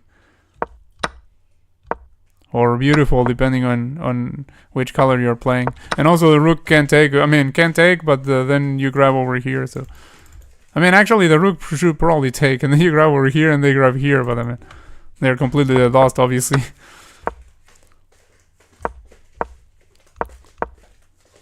Just can grab the exchange over there with a bishop, but no. Oh, okay, you gave a check and then did that, okay.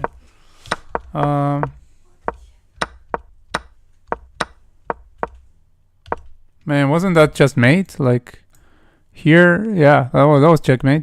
Like, this covered. Yeah, that'll be checkmate. In fact, they had like this other checkmate also.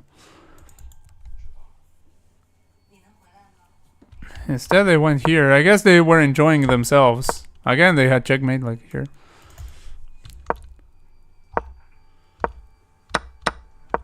But they were enjoying themselves, I guess. So, well, they went for this and this and this. I mean, probably they didn't find a mate actually, but I will say that they were enjoying themselves. He's kind of smart. He blundered a bishop. Wait, before you said something. Maybe the night when upon the 3 I was thinking one of the two, so I was the rest of the game seemed like 1657. I am back. 25, he's kind of smart. He blundered the bishop. Maybe it's 18. No, I'm telling you, like in this, when we see 3 digits here, it's going to be something out of this world. It's going to be something else. 1225 might be, yeah. 618, no, 618 here would be something out of this world. We haven't known that yet in this life. We still don't know what a 618 would be in here. So my guess is 1309. Let's see who's right. I'm guessing 1309. Let's see if you're right. Maybe you're right with a 1225. Okay, I was right. Yeah, I'm telling you, like here, like the ratings are a lot higher than on other places. So yeah, that one got it right. Now this puzzle is kind of nonsense. Now I have to try to solve the puzzle, and I have only this pawn. I'm going to try to capture an invisible thing over here, and it's incorrect, obviously. So let's go for this again.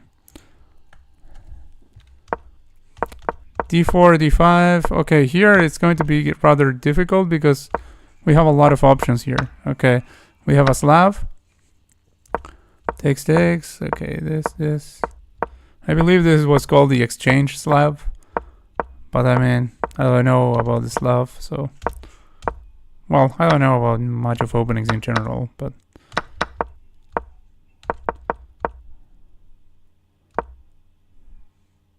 Okay, now bishop here under attack instance. So maybe you would like to take over there first. But after that, you're winning a pawn, aren't you? Yep, and you're hitting a rook, by the way. It goes over there, doubles up, obviously. Yeah, white is playing pretty well here. But man, if I may say so. There. Okay. Goes for trades because he's completely winning. What is that? Oh, because it's mate. Well, white was playing well until they weren't. Like, here black found this resource, and it's nasty, because now the queen is over there. Like, before they didn't have any back rank problems, like in this game, because the queen wasn't there. But as soon as the queen got on that diagonal, now they have back rank problems. So, like, now over here, they can already... no, they can't checkmate because they have the queen in front of the rook. If they have this rook like over here, for instance, then this would be checkmate. I mean, after you interpose like this, but then they get that configuration. Like they get it by accident almost, but they get it. Like they get the queen on this diagonal, and then the rook over here hitting the queen. So here white has to just take over there and be with a rook versus a queen. So yeah, I don't know what the rating here might be. This is going to be difficult. 22-19, could be. Kind of leaning towards this one too. It's either this or the 1789. I don't think it's 2839, but definitely not 1588. So I'm leaning towards this one. What are you saying, Mahmoud? What do you think? I mean, my guess is going to be 22-18-19 also.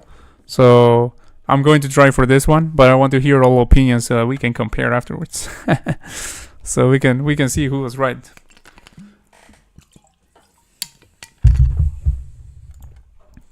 $17.89. Okay, let's go. Oh, you were right, Mahmoud. Okay. Yeah, we were wrong. You were right. 17.89. Nice.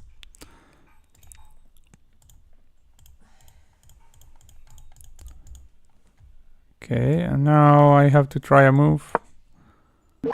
I don't have many moves to try there, so I try what I can do with those pawns. Let's see another game. Starts with knight c3. Okay, already started a little bit suspicious. Okay, this might be a super bad player or a super good player.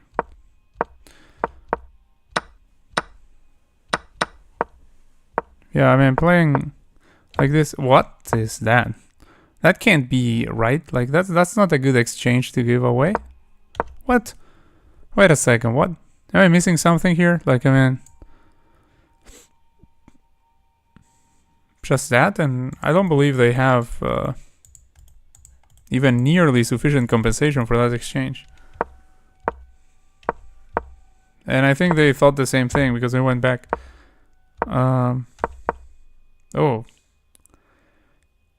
Opening up the king for no reason. But yeah, there are no queens on the board. And these pawns are kind of locking everything on that side. So yeah, after that, there's not much going on yet. Okay, kind of an ugly move, making your rook even more passive. This.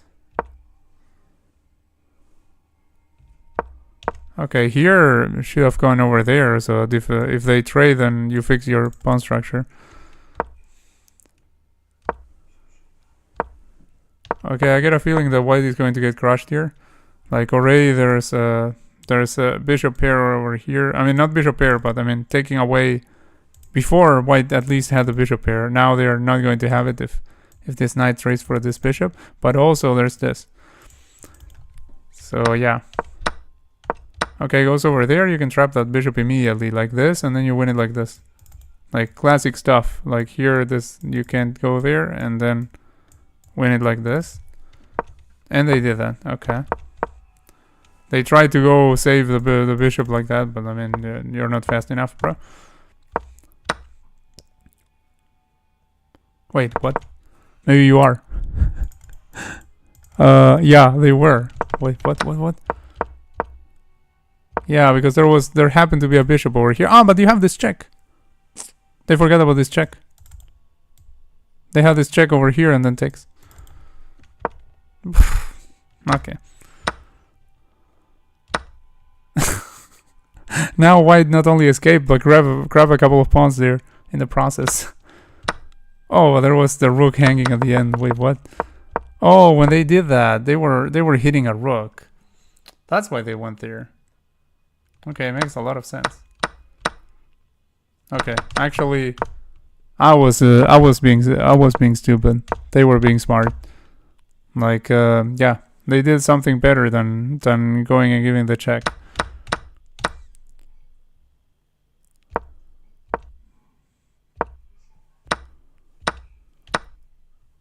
Okay, exchange lost back, but still, like, black is still up a piece, right?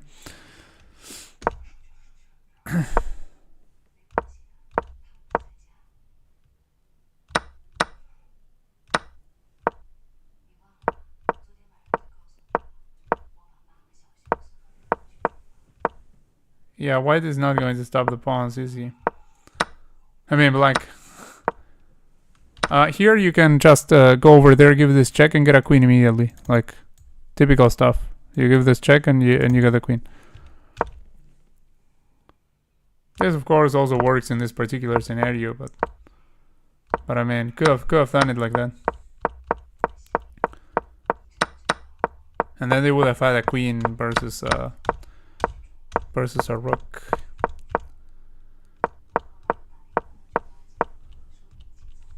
Okay.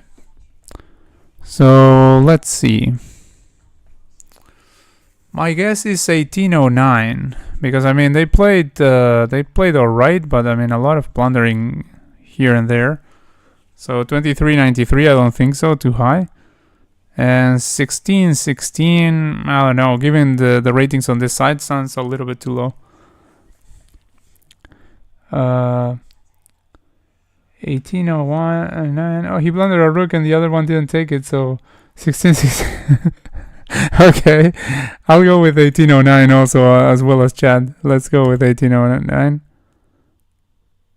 Okay, yeah, it was 1809.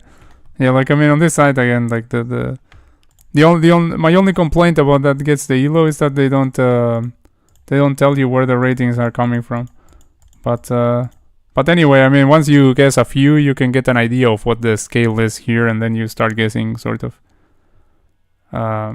Okay, I can't play even a new move here. Like, my only moves available are the ones I already tried, so obviously they're incorrect.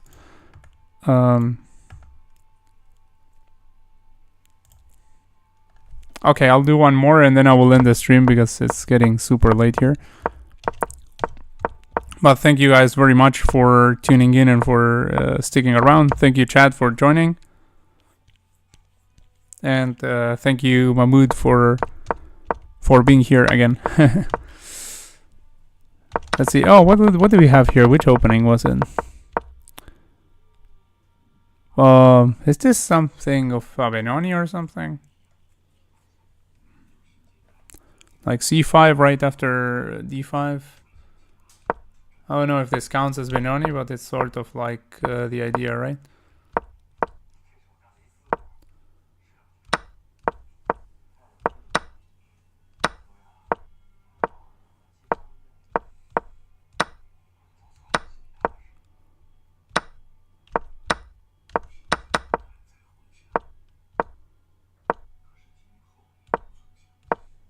Okay, moves a rook in advance so that the pawn is not pinned. You can take that pawn, right? Isn't that a free pawn? It's this. You can block with your queen and then you offer a trade immediately. Or you can also go here, but now the knight might land there, hitting this and that. That's what happened. Go over there. Still, like, I mean, got an exchange, but down 1,000 pawns, so probably White's still winning here. I mean, material-wise, White is doing great. And now White is about to go over here and get the exchange back on top of everything.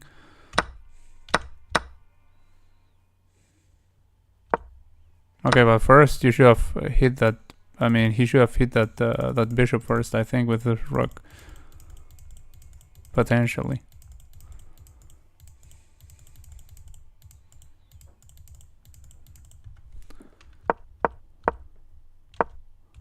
Oh, okay. Wanted to go. What? Okay. Hits the. Oh, okay. Hits a queen with a discovery. There's a discovery here. Okay. Well, actually, they did the right thing. They went over there and then they win a queen. Okay. And that's the end of the game. So, 2150 maybe. 2150, I think, because this the opening was something that I don't believe it's played at low elos.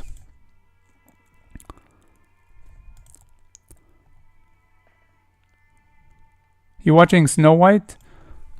No, that's actually, I'm not watching. I mean, it's my wife, but it's some Chinese series. I don't know the name of it. Before break. What? Before daybreak. Before daybreak? Chinese series. Oh, okay. Before daybreak or something like that. Like, I mean, I'm not sure if that will be the translation exactly, but that's what my wife is telling me. 1495, no clue. Yeah, I think 2150. So I'll go 2150. Let's see.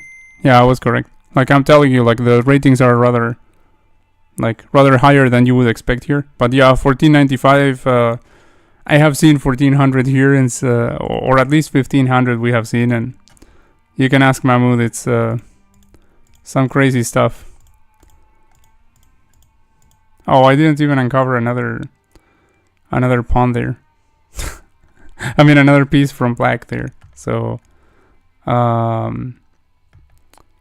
don't even have a new move to make. Let's make this one. And yeah, let me continue a little bit guessing, because let's see if we can at least uncover the whole puzzle before I end the stream. So let's see. Rui Lopez.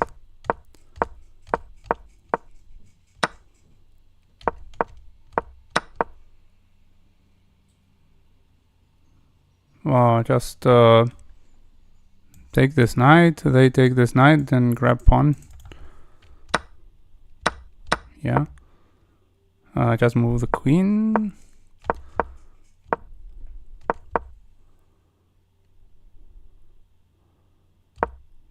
Okay, and now you have to move the queen to d2 exactly, because you have to defend your rook.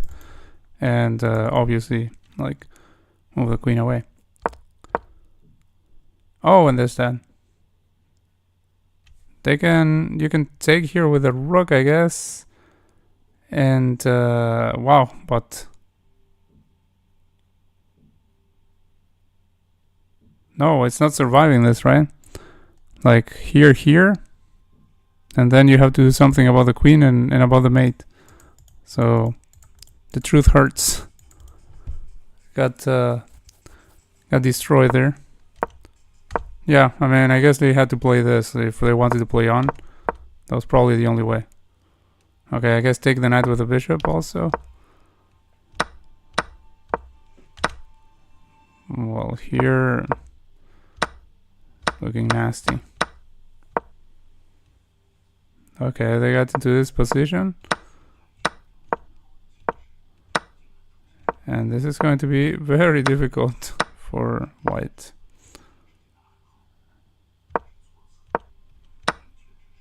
Okay, now they're threatening mate over there. Like, I mean, yeah, like threatening this with checkmate. Goes over there, here.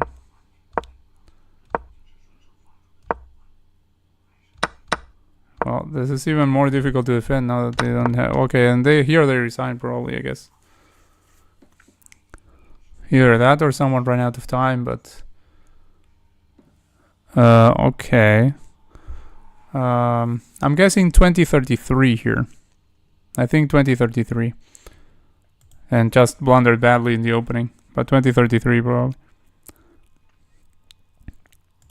26, 22. No, I think that's too high for them.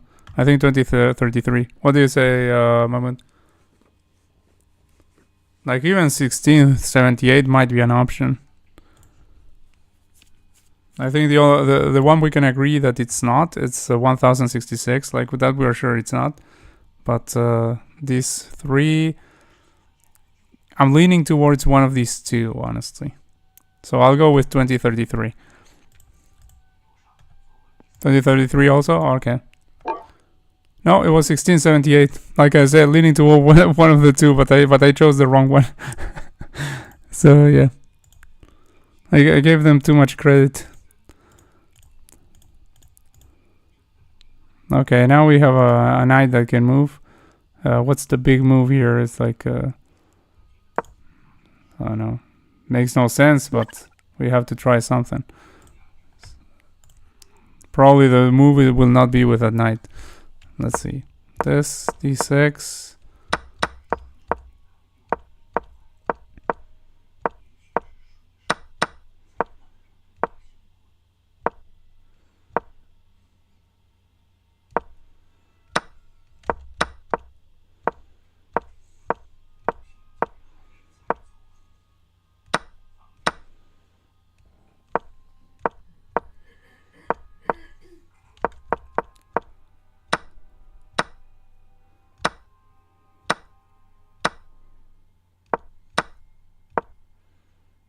Just take the knight.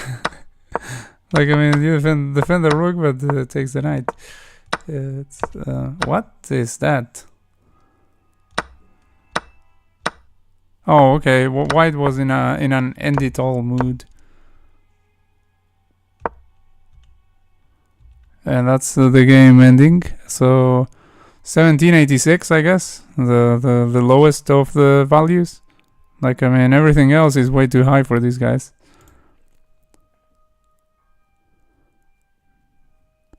That seemed like a good move.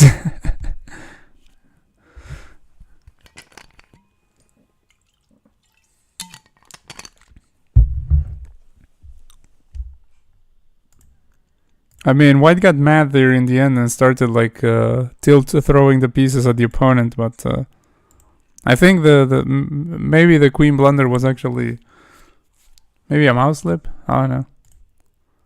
But yeah, they started throwing everything at the opponent. So, but I still think it's 1786. What do you guys think?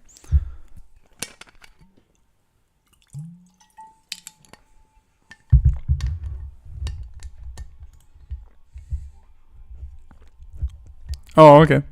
Now I'm waiting to see what you guys say anyway. Okay, yeah, obviously it was that one, the lowest value. Yeah, we got that one. Let's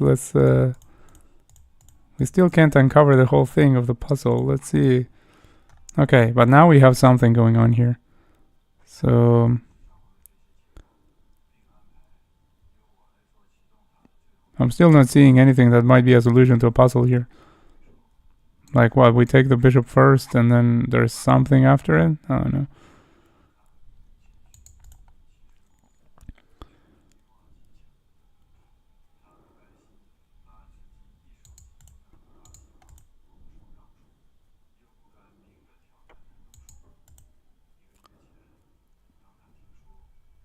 If it can be solved with this, I still don't know. So I'm going to just grab this. Oh, okay. It was that. So let's see. After it takes. What was the follow-up?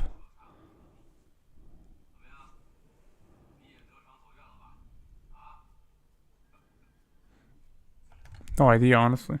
What would be the follow-up here? Like, I mean, it seems like pretty much any move is okay. Man, you could try to target this pawn, I guess. But yeah. So that's the thing about the puzzle. Like, they show you the final position. You can't go back, as far as I know, to see what the initial position was, so that you see it fully. So that's a little bit annoying too. But I mean, there was a bishop here, there was a pawn here, and we had a bishop there, I think, and we took over here. So, yeah, that'll be something to improve also, and I think they should put the puzzles in a different section with I guess the yellow part. They shouldn't be on the same, I think. Or knight f6. Yeah. But chess and making websites, nah, come on. Hans Niemann is super strong. But bad chess, definitely not. But yeah, you can complain about stuff in his website, but definitely the playing chess he plays very good.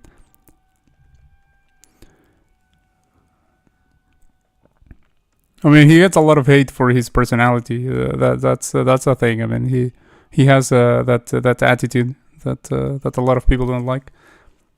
And personally, I don't particularly mind it, honestly. But I